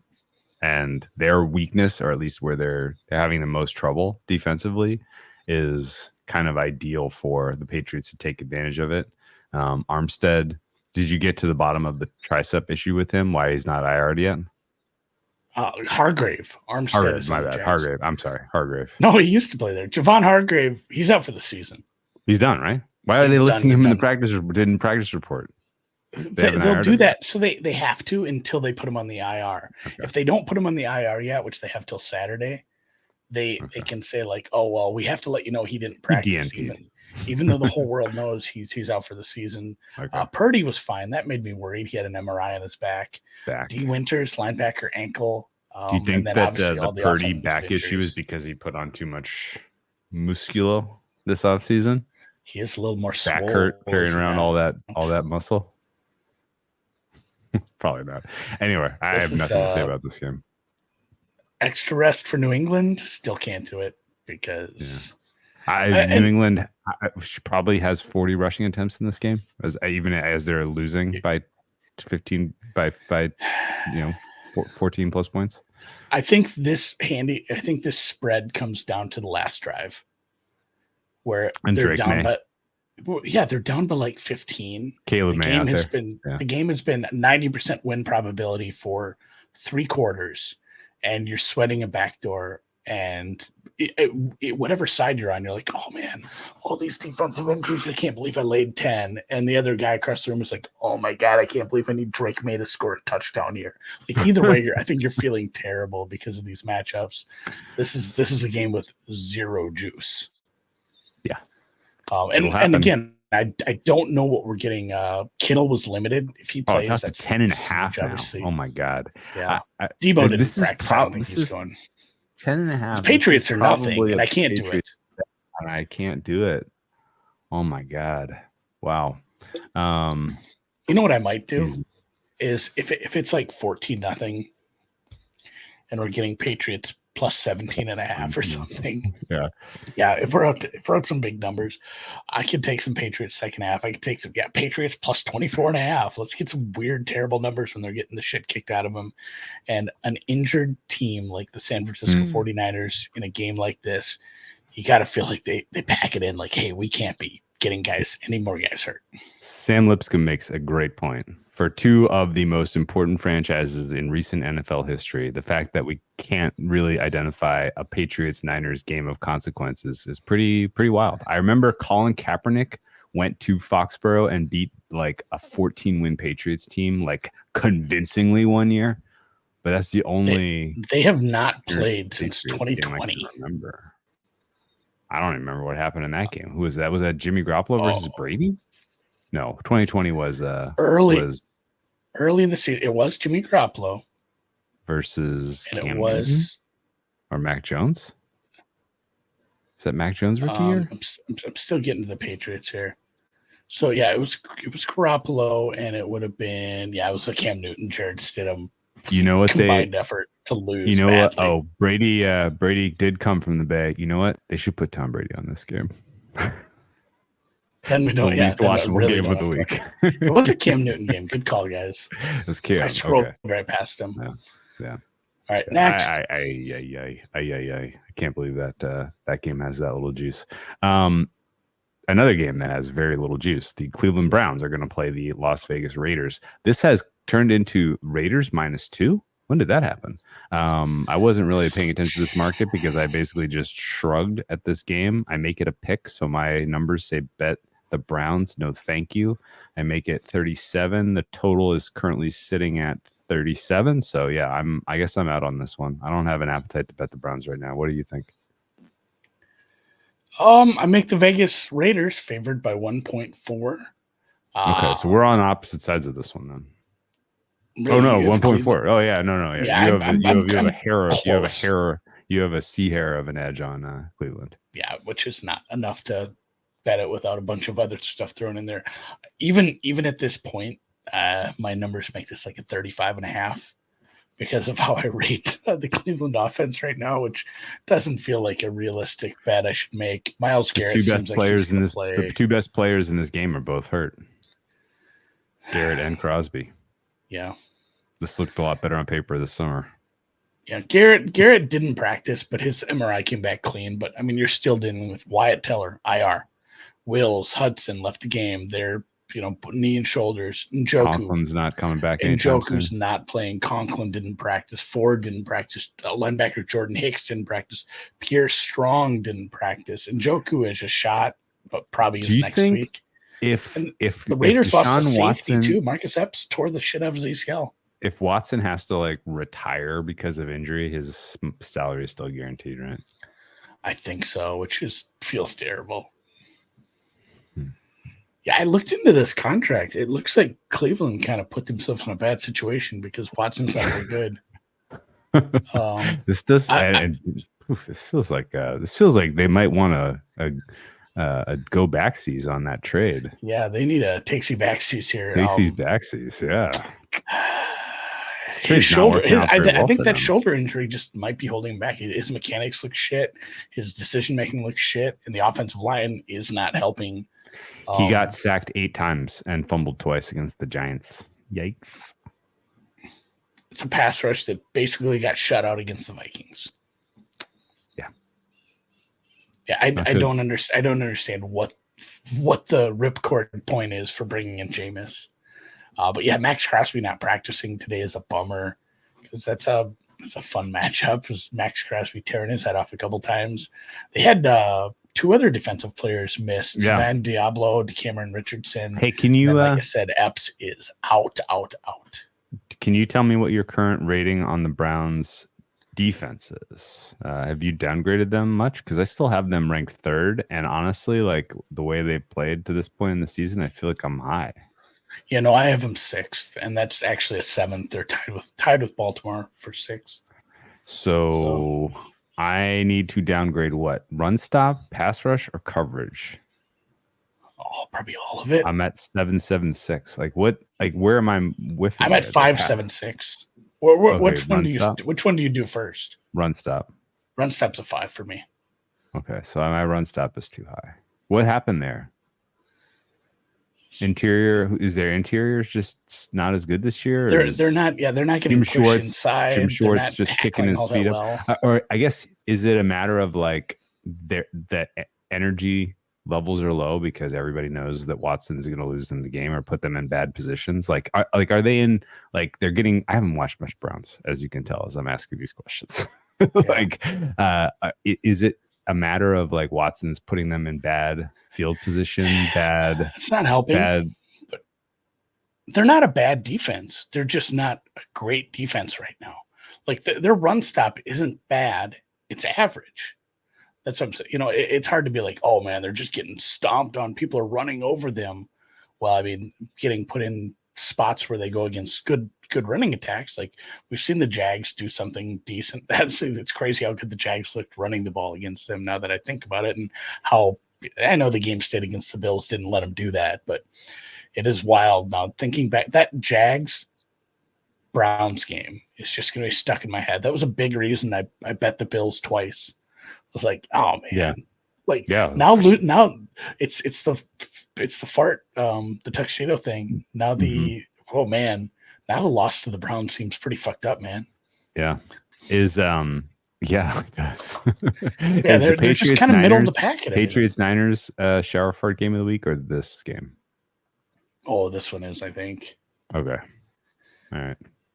Just brutal vibes. Just brutal vibes in this. There should be advantage offense on both sides, and if the offenses for either team look bad, they should both think about making a quarterback switch.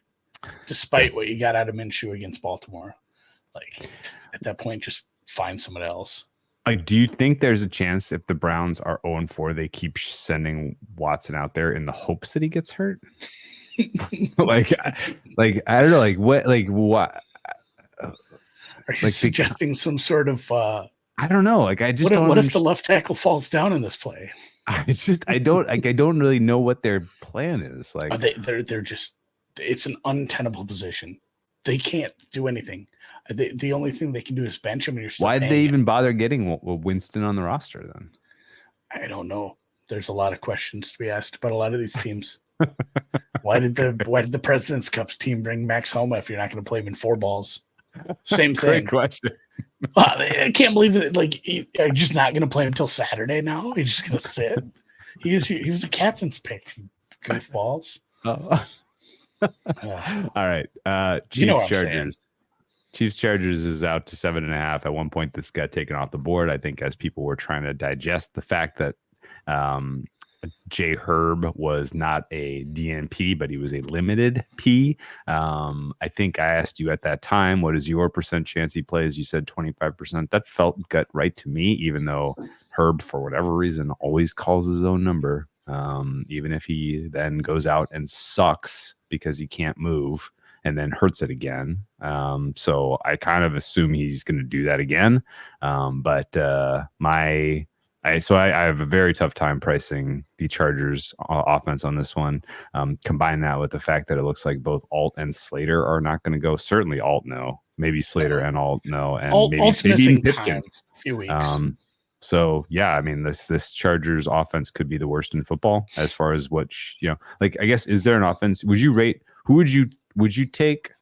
Let me just tell you who my bottom 3 offenses are. You tell me if you would take any of them over the Chargers this week, or if you take the Chargers over any of them this week, considering the health questions. Would you take Cleveland over the Chargers this week?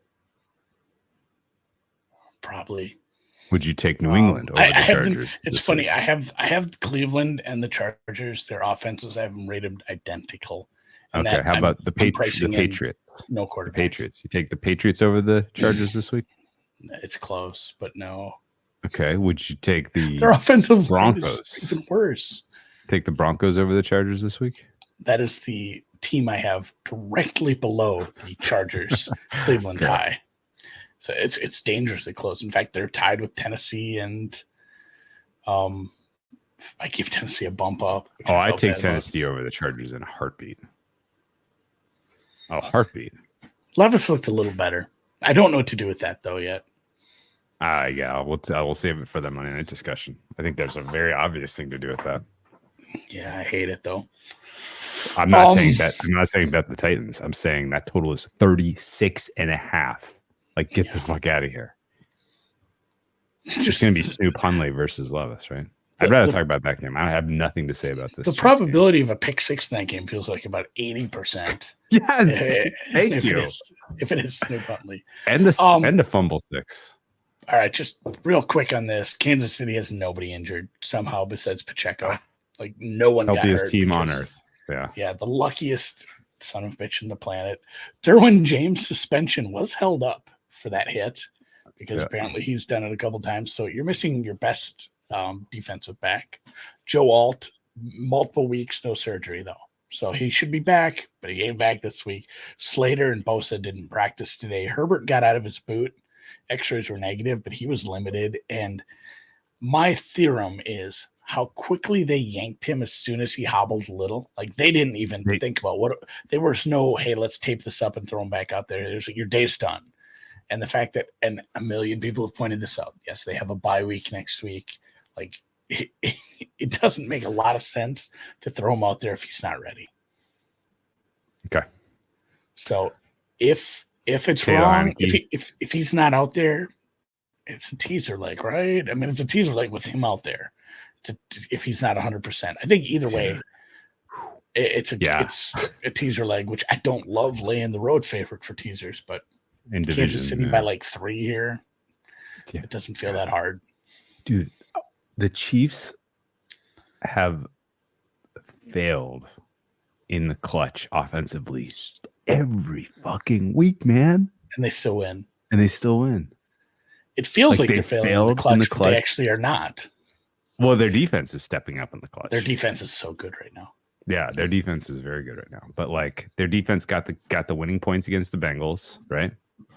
Effectively, they got lucky that They got lucky that they didn't get the pass interference on Pitts, but it is what it is. Whatever. But two very, very lucky stops against, or very timely stops, high leverage stops against the Falcons, and then the toe tap against the Ravens. Like this team is like razor's edge. Yeah. And the offense is not doing anything good in the clutch. And again, like, to go back to my point about Kelsey sucking, like, he looks washed. He's not there to bail out Mahomes. We're going to review that in like 10 weeks.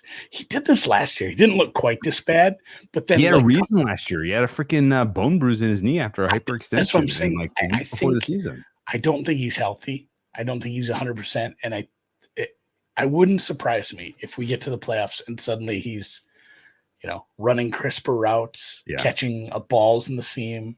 I think he might be fine. Okay, well, when the Chiefs run up against a team that can bracket Rashee Rice, they are fucked offensively, and that may not be for a couple. Oh no, fuck! It's coming up next week. Monday night. It's Monday night against the Saints. It's Monday night against Saints. Saints week 5 on Monday Night Football is going to be a banger. That's going to be a fun one. It's the Noah Gray game. Noah Gray, Justin Watson. Yeah, you're gonna have to find something that's not right. Dude, how many points are the Saints getting right now on the look ahead? They're getting. Oh, why is it disabled? Oh, come on. 6.5? No, that'll be 7.5 is available at some place. Chiefs at 7.5 plus 7. I mean, excuse me. Do you remember Tommy Kramer? You're much older than me. Is solid. Vikings quarterback. Kramer. No, I don't. My dad, this was like he was like our Jim McMahon. My dad, he drank heavily, Tommy Kramer. My dad went to like, a river that everyone goes tubing at in the winter, and he was there in the summer, and he was there just pissed off. He says Tommy Kramer was a good time, but like we were worried he was going to drown and the Vikings weren't going to have a quarterback. Tommy Kramer getting dementia 100 times sadder than Brett Favre getting Parkinson's. I know. I didn't want to be the guy to pile on. Luckily, the internet kind of took care of that for us. There was not a shortage of takes. All right. Yeah, a lot of karma, I'm sure. All right, let's finally get to some of these games that I have strong opinions on. The Sunday Night Football game, Buffalo Bills Ravens. I will take the over on number of times people in the gambling media say this is a fishy line. I personally make the Bills favored in this spot. I have upgraded them modestly from the preseason, not aggressively. And I have downgraded the Ravens modestly, not aggressively. But I started my preseason priors had these two teams very similar. And so I would have had Ravens very small favorite preseason. And now I have this as Buffalo Bills small favorite. So I played them on the money line plus money. And I think there is a lot of game states here where the Ravens are in trouble. I was worried, and I've written about this several times. I was worried about the Bills' offense in the offseason. I mean, we all were when they didn't have any. They didn't have. Brady was awful last year. Well, they didn't have any receivers. They won in spite of their offense last year. They cucked themselves in the draft. Yes, they did. Letting somebody else get Worthy, and Keon Coleman did catch a touchdown. He's looking a little better. He's Worthy is not doing anything. But it's funny, and I think I don't know how I wrote this, but it was like I looked at him like, oh, Brady runs way too much. Like he really leans on the run. And then what are we seeing this year? Everybody, he was just 2 steps ahead, guys. Yeah. Everybody is, oh, you have lighter boxes. Oh, you're running nickel as your base defense. Oh, what if we just ran the ball a bunch and we had a young running back or two that actually they have 3 that aren't that bad. Yeah. And you have a running quarterback. You have a quarterback that can move around in space. You're not reliant on the deep ball. You're not reliant on balls down the boundaries. This offense is a cockroach. It is built to survive. And you saw that like every third down, it felt like, oh, that was just the perfect play. And even when it got to those short 4th downs early on, it's like, oh, they're going for this. They clearly got something in the bag for this. They've been moving pretty nicely. This is a great, another road one, but this is a great teaser leg. And I'm the same spot. I'm pick them. I'm probably going to play the Bills here, even though you're playing them off a high spot. And, Baltimore's been a little disappointing in the second half. Short week, road game. high spot. Yeah, all that's fine. Short week, but it's not a long travel spot down to There's Baltimore. the high spot thing though. The thing that bothers me about that is that implies that the market has knee-jerk adjusted, and they haven't. Like this was the expected line. I have them as my number one power rated team, the Bills. Me too. Just slightly ahead of Kansas City, and Kansas City's defense is doing more lifting than usual. We've watched a lot of Bills. I've watched way more Bills than any other team so far this season. Josh Allen is playing very clean football. He has the one fumble against the Cardinals, if I remember correctly. No picks so far. If he has 9 touchdowns, no picks. Yeah, if he has a game where he is a problem, then the Ravens win. But that's kind of the only game state where the Ravens are favorable because, like, if you're not paying attention, like the Bills pass rush and their D line is very solid. Von Miller's playing well. Rousseau, Oliver, these guys are good. They're good, young, they're strong and healthy, and their secondary is full of talented players. Like the fact that you could lose Teron Johnson and still be a really, really good coverage unit, it just tells you like how deep they are. And in fact, like if you watch, I don't know that how strongly I feel about this take, but I think Christian Benford might be the best cornerback playing football right now. Like it's not crazy. Like he's been very, very, very good. And if you have that guy on Zay Flowers, I don't know what plan B is. I don't know what your second option is likely. Yeah, what's your plan B? Likely. It's likely, right? And it's presumably, yeah. Maybe he takes advantage of DeMar Hamlin now that DeMar Hamlin's career is peaked. You know who my number one cornerback, just top of the head? It's probably Jalen Johnson, Bears. Okay, he's been very good. Been really good too. He's been so good that nobody's even throwing at him. That's what I'm saying. Like they are throwing away from him quite a bit. And Sam, you're in my head a little here too. And a little differently though. But if the Bills do end up at a deficit, I'll be looking for Josh Allen over rushing yards live. It feels like he'll just put it on himself again, and we see that fun offense where he's working out of structure quite a bit. So I'm pumped for this one. Okay. Well, you know how much I like Judah's plots, which synthesize, I think, the good parts of the PFF grading. He had one that made me fall out of my chair about Josh Allen. I don't know if you saw this one, but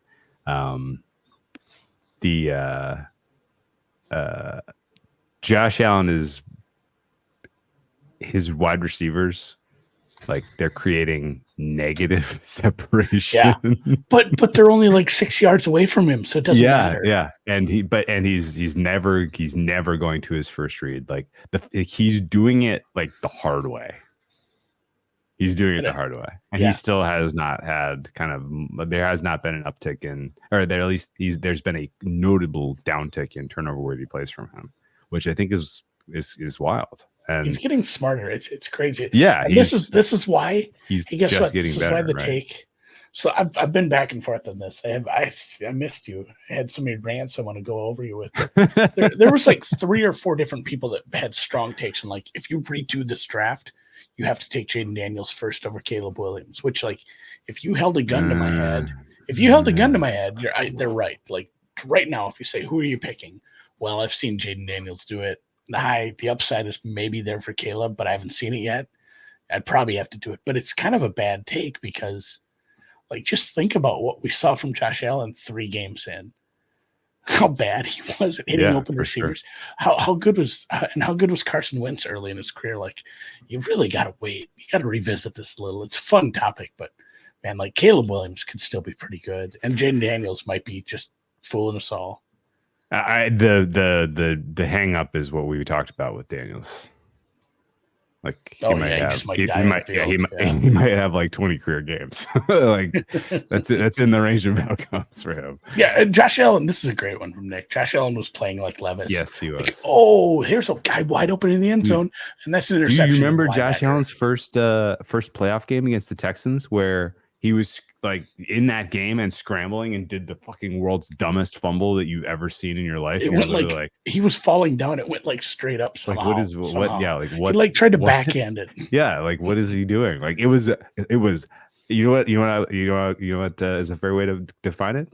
Levis-esque. It is. It was Levis-esque. very Levisian. Yeah, I think O-line too horrible to measure. I'm not sure what that refers to, but that is the final Caleb point Williams. about the. No, it's hard Oh to yeah, judge true, Caleb true, Williams true. playing behind a line Yeah, that is yeah. getting him killed too. And then the other side of the coin is as bad as Josh Allen's wide receivers have been, which again, like they're creating separation on the of the order of the Panthers, the Steelers. The offensive line for the Bills has been amazing. They have been doing their jobs very well, and so I think it's there's maybe the Bills are the only offense that has an elite quarterback and like one really good like thing to go with I it. have Buffalo essentially tied for my second best offensive line. Yeah, I didn't. Obviously, Cleveland was up there, and they had the injuries, had to get downgraded. But they're a mess. I mean, it's Indy, and then Philly, and Philly and Detroit are still. My average very offensive good, but, line score right now, by the way, is 4.6 because of all the injuries. Offensive line injuries right now are a problem. I wonder what my average is. My best offensive line is Buffalo. My second is Indy. My third is a tie between Detroit and Tampa and Minnesota. Where's Dallas? I have Dallas rated really high. I have Dallas top 10. Yeah, they're still very good. It's hard to tell. Next year. All right. We like the Bills. Monday Night Football, the head-to-head Monday Night Football games. ESPN going against themselves and putting a game on ABC to really confuse the value of football. I don't like it. The first game is Titans Dolphins. I'm not even complaining about this, but it is weird. This one is mispriced, I think, because this is to me looks like the Snoop Huntley experience for the Dolphins. I don't think Skylar Thompson goes. I hope he doesn't go because I played the over here. I played over 36.5. I think that this has chaos in the, I think there's potential for chaos here. There's a potential for explosive plays here. I think that the Tennessee Titans defense could get exposed a bit in this game, particularly like the way. Well, Woozy is out. You're down. Woozy is out, corners, and you know who is playing like shockingly poorly? L'Jarius Sneed. Like that's I don't think it's the same poor, player, but it's a order of magnitude worse than he was when he was at his peak. Yeah, learning a new defense. And maybe his peak was 6 games ago. Like that's a huge peak delta. Was a top five corner. Yeah, maybe it was like not that long ago. Like end of last year. He's in a new system. He's with a new coordinator, new defense, new town. Yeah. So the potential for explosive plays with Huntley behind center, I think, is real. Levis can do some fun things against this Miami defense. Miami's defense has coverage problems too. This is just bad cornerbacks all over the field in this game. I don't know why that. I don't know how you can square that with. Yeah, Fuller is concussion protocol. I don't know that he comes out of that. They'd be down another defender. Dude, you can have this. Kohu, this number four on the Dolphins. Like he is an auto target. The weapons for the Titans are fine. I think that I honestly like my fare for this one is 41. I think this could blow through 36.5 by halftime. I wouldn't be surprised. I think it comes down to where the turnovers happen. It's like there's going to be 4 turnovers at least. And are they in the red zone or are they in the opposite red zone? Like where are we? Because it could be very frustrating. It could be very frustrating and still get there because like what was the process people went through when they backed Miami last week? They said, well, does the quarterback matter with all the speed? Can't they just drop it off to these? No. Because he looked like a wide receiver back there who was lost. When he got pressure, he just stood there, Skylar Thompson, and got hit. He didn't even try to evade it. It was very, very tough to watch. Yeah. And, I mean, we saw a quarterback get his brain scrambled, and it was probably tougher to watch than that. Tim Boyle. Wait, you agree that you agree that this is probably Huntley? I'm like 75-25 Huntley, Boyle. Okay. I really. Oh God! If really Boyle comes out of that tunnel, I'm gonna be sick. Boyle, yeah, you might have to buy out. Boyle is a legit bad quarterback. He's I bad. think an unprepared Snoop Huntley is better than a Boyle. Huntley's he's got Andy Dalton veteran vibes about him. He's got Josh Dobbs last year, veteran vibes about him. He's a sneaky good runner too. He ran that Baltimore offense. It's like, hey, this is like a shitty Lamar at times. Yeah, because they were running. Yeah, former Pro Bowler, guys. All right, nothing else he to has say the about best that game. agent. If I guess I will predict this, if Tim Boyle gets tapped as the starter, then this flips to Titans' favorite, and I think it does with extreme prejudice because that is a huge downgrade from Huntley to Boyle. I make it like a 2-point difference. Yeah, I would play Tennessee up to 2.5. I think if we got word that it's Huntley, that it's Boyle. Anyway, I plugged Huntley in. I make this Miami 2.5. Yeah. Okay. All right. Sneaky good runner. No, I remember some of his scrambles, like because he is going to suffer from the same things that Lamar suffered from, where oh shit, I don't have good wide receivers. I'm gonna have to scramble again. Like he was a lot of fun scrambling because it's like that's not what you expect out of you don't expect a great play out of a backup, and he did a good job a couple times. Yeah, it's like is this the opposite of sneaky athletic? Yeah, I think it might be. Yeah. Sorry. The opposite of sneaky athletic is like he's a sneaky good passer, I think, right? Like that's you're like, oh, I expect him to be a good runner, but boy, this guy can throw. All right, no. The Seahawks Lions. There's an obvious bet in this game as well. Linos. And it's the under, I think. The 46.5 to me is a big old whiff. I am at 43, or really 42.8, so below 43. And I am not sure what to do long term about the Seahawks defense, Andy. Right now, I have them kind of borderline top 5. I'm worried a little bit about their interior D-line health. And their strength of opponent. But guess what? They get another shitty quarterback this week. Yeah, that's what I'm kind of out for this one. I lean under, but I'm going to feel so bad when it's like, oh no, this Seahawks defense is just not good. Like they got to play Bo Nix in his first game. They had to play the Patriots as they're figuring it out. And they got to play, who was their third one? They got Bo Nix, Patriots, and Skylar Thompson. It's like, oh man, this defense is coming along, but it's just not good. And Laporta's looking like he's going to be okay. It was a low ankle. You said at one point was the best center in football, Andy. He is not going to be season ending, but he's missing. He's missing this game. That stinks.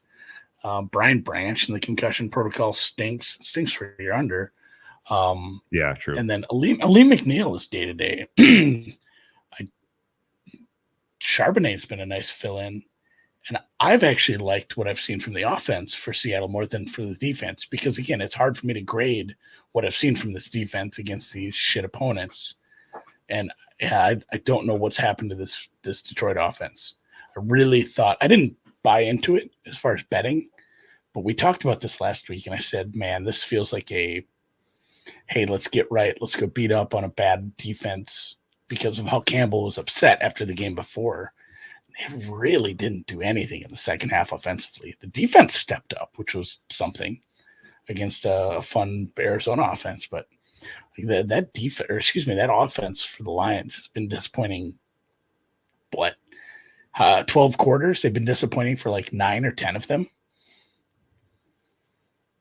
Yeah. Yes. I mean, yes. a good chunk of the Tampa game, a good chunk of the Tampa game when they were playing a team that had no cornerbacks.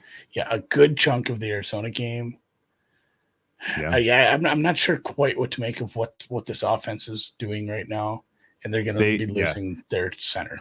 They are. I'd agree with you on the under, but the Lions offense has looked flat out, just not anywhere close to the level that was expected preseason. Well, and you know what worked last week? Well, and this goes to your point for you. What worked last week was, remember how we have these good offensive linemen and two pretty good running backs? What if they just what if they each just got like 15 carries? That was the overtime against the Rams too. Like, it was just road grade. Oh, let's just run down their throat. Like, they're going to turn into an under team because the defense is starting to play a little better. And their passing EPA is below average, but they're running so well. Yeah. And like the offenses looked flat. It's looked mediocre in the good moments. But I mean, in their defense, they have played 3 terrible defenses. Like I am wildly unimpressed with what I'm seeing so far, and I don't know how to square that in terms of price.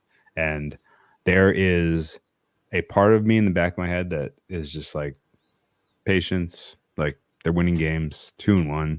Like, they win this game, they'll be 3-1. Like, they can find their footing later in the season. Like, they're going to be a problem when they get healthy, blah, blah, blah. Like, all that is possible. Range of outcomes, the Lions could be your 1 seed. I won't dispute that. But I also am very much in range of outcomes that Jared Goff should be rated as like the 24th best quarterback in football right now, the way he's playing. And if he's not able to run the offense the way they expect him to, then, and honestly, like, some of it is the skill group is just not as good as what they had last year, or at least not as cohesive. Yeah, I know we had the, I hope maybe he's listening, but we had the comment guy. I don't know if you ever look at the YouTube comments. The one day I popped it open, like, there's like 7 and 5 were from the same person.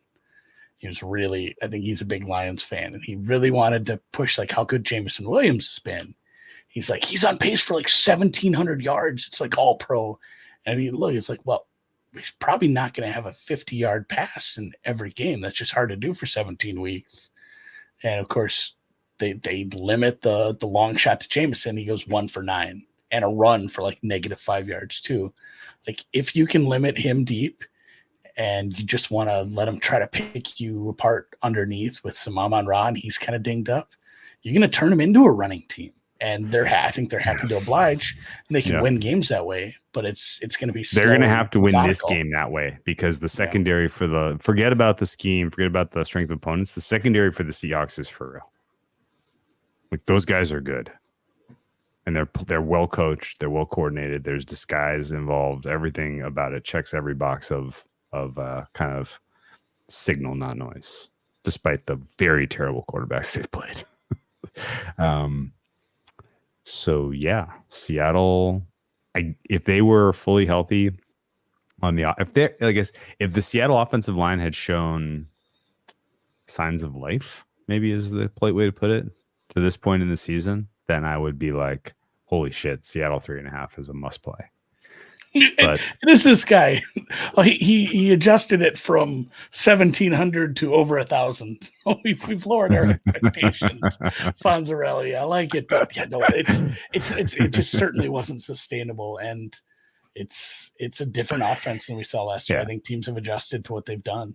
Yeah. So yeah, I guess my final point of thought is, if the offensive line for the Seahawks, if the Seahawks were healthy and if their offensive line was playing better, then I think that taking the Seahawks 3.5 would be the easiest call on the board of any game all week.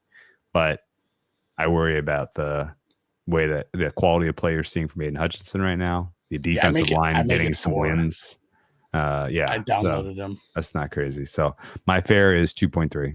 But I'm nervous about the injuries to Seattle, so I passed like a bitch. And I also have a much bigger edge on the under. So I think if Seattle covers, it's because their defense keeps the Lions in the 20-point range anyway. So that's my concern. Bigger edge for me. I've upgraded the Lions defense a little, and I wonder what this is going to look like. This is hopefully we learned something, because this is like the Lions needed to play a better defense. Also / we need to see Seattle is like playing a better offense, especially from the run standpoint. And as you brought up, like Leonard Williams, Byron Murphy, both left the game. That's your interior of your defensive line. It's not going to help you against a team that can run. No. They may get a pass Even rusher without back. Ragnow. Yeah.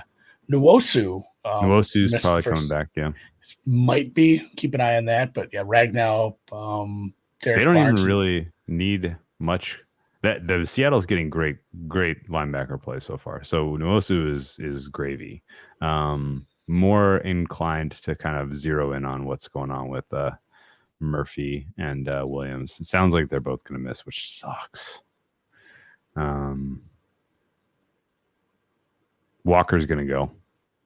This could just be a rush of like an old fashioned trench it out, old fashioned fight in the trenches. Oh, there's one other thing I really had in the back of my mind about this under Andy. You think Jared Goff in his current form has solved the Mike McDonald defense? Because the last time I saw these guys play, it was a hair lopsided in favor of McDonald. It's fair, but he doesn't have the players. I don't know that he has the players he needs yet to really get to the level against a good offense. It's like conceptually and scheme wise, though. Who's the best wide receiver that McDaniels has faced? McDonald. There's too many. Demario Douglas, Scottish. Oh no, Tyreek Hill last week. He played Tyreek Hill. Tyreek Hill. I was going to say, so like it's the Dolphins receivers who are severely handicapped by their quarterback play, and it's just going to make it super hard, to finally go up against an offense. I think where they have a Laporta, they have, a St. Brown, and they have two good running backs. I worry that their defense is more like, hey, this is the 12th best defense in the league, not the 6th or wherever, we think they are at this point. Or where do you have them rated right now? I'd be curious before we go. 6th. That's funny that I said that. Yeah. Maybe you'd already said it. No, did I? Maybe I did. I have them tied for 11th. I have them Kansas behind City and Buffalo. I have them. See, like this is the other thing is that like I have a very weak confidence on all of my top 5 defenses. Yes. No, I'm pretty strong Very on weak. Pittsburgh, Saints, Jets. I have Pittsburgh. I have Pittsburgh at 1, but you can say all the same shit about playing 3. nobody. You can say all the same shit about playing nobody. I know, but they've tried. Baltimore defense is my number 2 rated defense right now. I watch those guys and I'm like, this isn't last year's Ravens at all. Like, there's lots of questions about them. My 3rd defense right now is Cleveland's. I mean, freaking Daniel Jones is, is having no problem scoring touchdowns against them. I know that was mostly Malik Neighbors showing out. My 4th is the Jets. Jets probably should be my 1st, but the way that they got fucking pushed off the field against the Niners in the running game scares me. And I know my 5th is the Patriots. And the Patriots, I haven't really taken a close look at trying to downgrade them in the wake of Bentley being unavailable. So yeah, I mean, like all of these, I'm probably too low on the Saints. I have the Saints at 7th. I'm probably too low on the Niners, maybe. Although the Niners I have injuries. I'm too low on the Chiefs. The Chiefs right now I have 9. They probably should be in my top 5. And Buffalo right now I have 9. They should probably be in my top 5. Chicago rounds out my top 10, and I think that's fine. I just have such a mess in the middle. Like my top 3 are New York Jets, New Orleans Vikings. Saints. I also don't know what to do about the Vikings. Well, and that's the thing. They've played real quarterbacks, and I should have them higher, but I don't know how to do that. Where do you have the Chargers? The Chargers I have 24th. See, and I think that's incorrect. I have them in the top 10 right now. Is rostered without Bosa and Derwin James? So no, with those guys in. Oh, okay. With those guys in, like they're still a top 10 defense. Okay, I didn't do anything. Rostered, I didn't do anything with the Derwin James suspension yet. I don't know how much I want to downgrade that, especially in a game where I'm certainly not betting them anyway. But when they're fully healthy, I have them kind of up by Cleveland, Baltimore, New England, Green Bay, Kansas City, and then Seattle, Buffalo, Miami, or Miami needs another downgrade. I think I have them in the middle of the pack, and that doesn't feel right either. Yeah. Although the Miami run stop hasn't been bad. Okay. Well, I It's need just to been take. weird game states. I'm struggling hard to come up with fair ratings for defenses right I have now. Minnesota 4, and they are right behind Pittsburgh, New Orleans, and the Jets. A little bit. I still have to hang on to my priors a little there, but I adjusted them up because, like Avihav is pointing out, the strength of schedule of the teams they've beaten, especially the last 2 weeks. Now they made them look at times, and then the fact that the turnover was so great from last year. Maybe I shouldn't be relying on priors as much. Okay. Where they brought in 2 new corners, 2 new pass rushers, another linebacker. It's like, should I hang on to last year's numbers? Maybe a little Ah, looser when I'm doing the Minnesota upgrades. Yeah. Man. Like again, I think the Goff question hasn't been answered yet. Like, does he suck? Is he regressing? Is that offense kind of getting figured out, and they've figured out how to put some defenses out there that Goff can adjust to after he loses the connection to. Yeah, that's it. I mean, that's Ben the huge Johnson. that is the huge question because I mean, like, yeah, I don't have a strong read on Goff, but his performances in the playoffs last year were very impressive, and so I kind of just assumed that he was now a guy that you had to kind of rate in the I upside. trusted him. Yeah, trust him, but yeah, I mean, there were his first year in Detroit, his last 2 years in LA, he was pedestrian. And then he had his breakout year with the offense in Detroit, where he got the 6th most comeback player of the year votes. And just a lot of that, I think, was offensive line, running back, scheme. Your best receiver is a possession guy. Like they weren't explosive. Yeah. I'm gonna have to go look at explosive plays for last year. I don't feel like they were even breaking big runs at times. Yeah, but yeah, as you look across his entire career, he has not put 2 years in a row together where he's been a top half of the league quarterback, and I'm nervous that he's had those 2, and now he's back a little bit into pumpkin, but it's way early. I guess what I'm saying is the range of outcomes for the Detroit offense between now and the end of the season is way broader than any team that has this much continuity experience. It's strange because there hasn't been a lot of turnover. No. But at the same time, if Goff takes a step back, it doesn't matter. And this offense goes from a top 5 offense to a middle of the pack one. That's what happens when you have an elite offense, but it's propped up by a quarterback who's capable of sucking. I think we're going to learn a bit about Bobby Slowick and Ben Johnson over the next it's not 5, because 6 it's not weeks. even like it's really tough to put a finger on what's going on with Goff because it's not even like he's making mistakes, right? It's not like it's not like, oh, if you just look at where he falls on the running backs don't matter chart, right? You're like, okay, well, he's kind of in the middle towards the end, not that far away from Daniel Jones and Bo Nix. Not that far from CJ Stroud, by the way. And then when you exclude plays with turnovers, then he moves way up. No, he's down there. He's below average. He threw a pick squarely six. 20. He's squarely 22nd right now. Yeah, he threw a pick when you six exclude that had turnovers. no business getting wiped off the board against Arizona. Yeah, I have no idea how they decided that wasn't going to stand. Yeah. And so, I mean, that doesn't go on your record, buddy. It's like it never happened. So he's making some mistakes. It's not egregious to the point of Levis or even Caleb Williams at times. But I don't know. It's going to go how Goff goes because it's the same offense.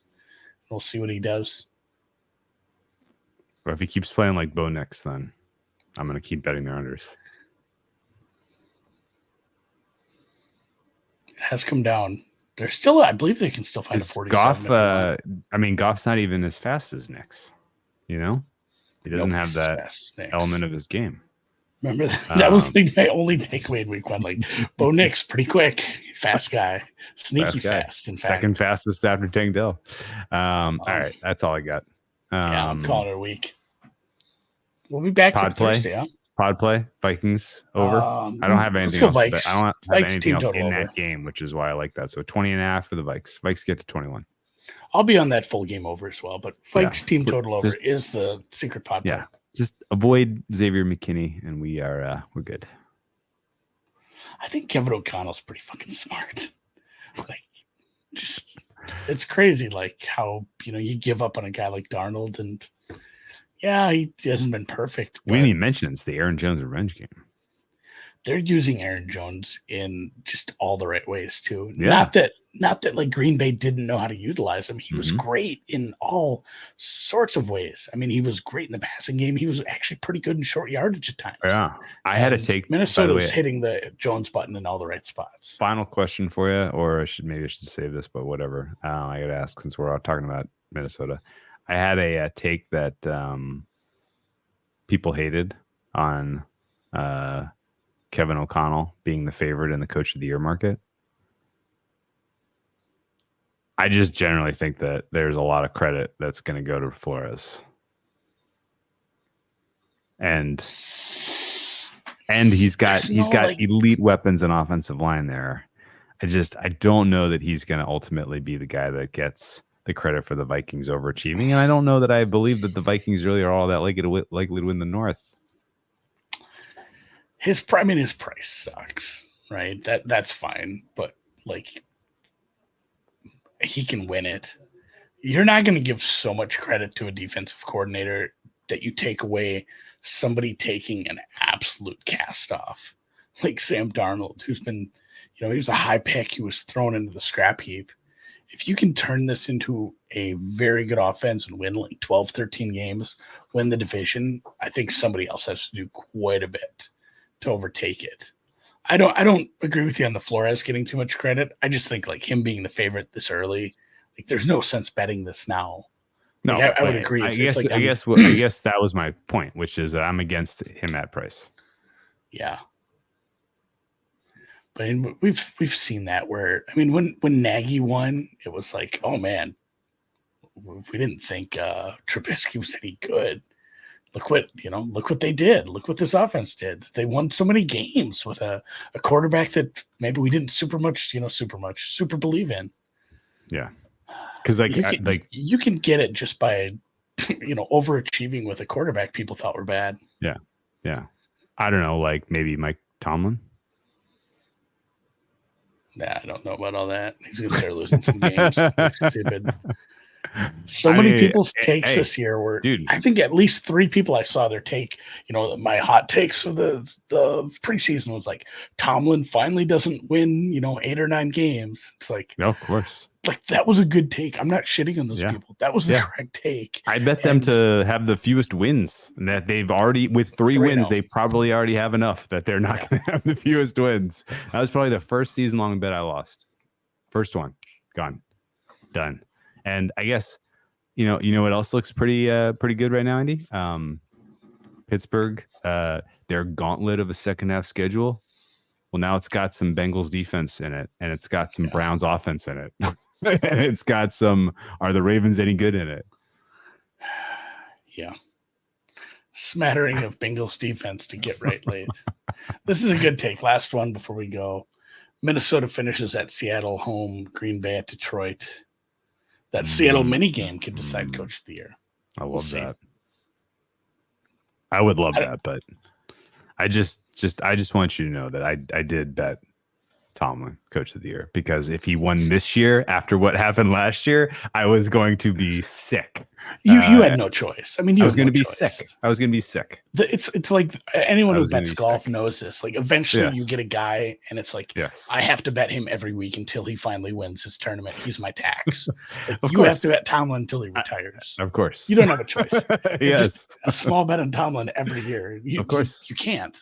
And just for the record, I got it's your villain backstory. If he wins, I got 13, 25, 12, 75, and 12.50 or something like that. So triple tapped it at bookmaker, and it's not even really that great of a stake, but I can't not have it. You can't. I fully understand that. Terrible bet, but you have to have it.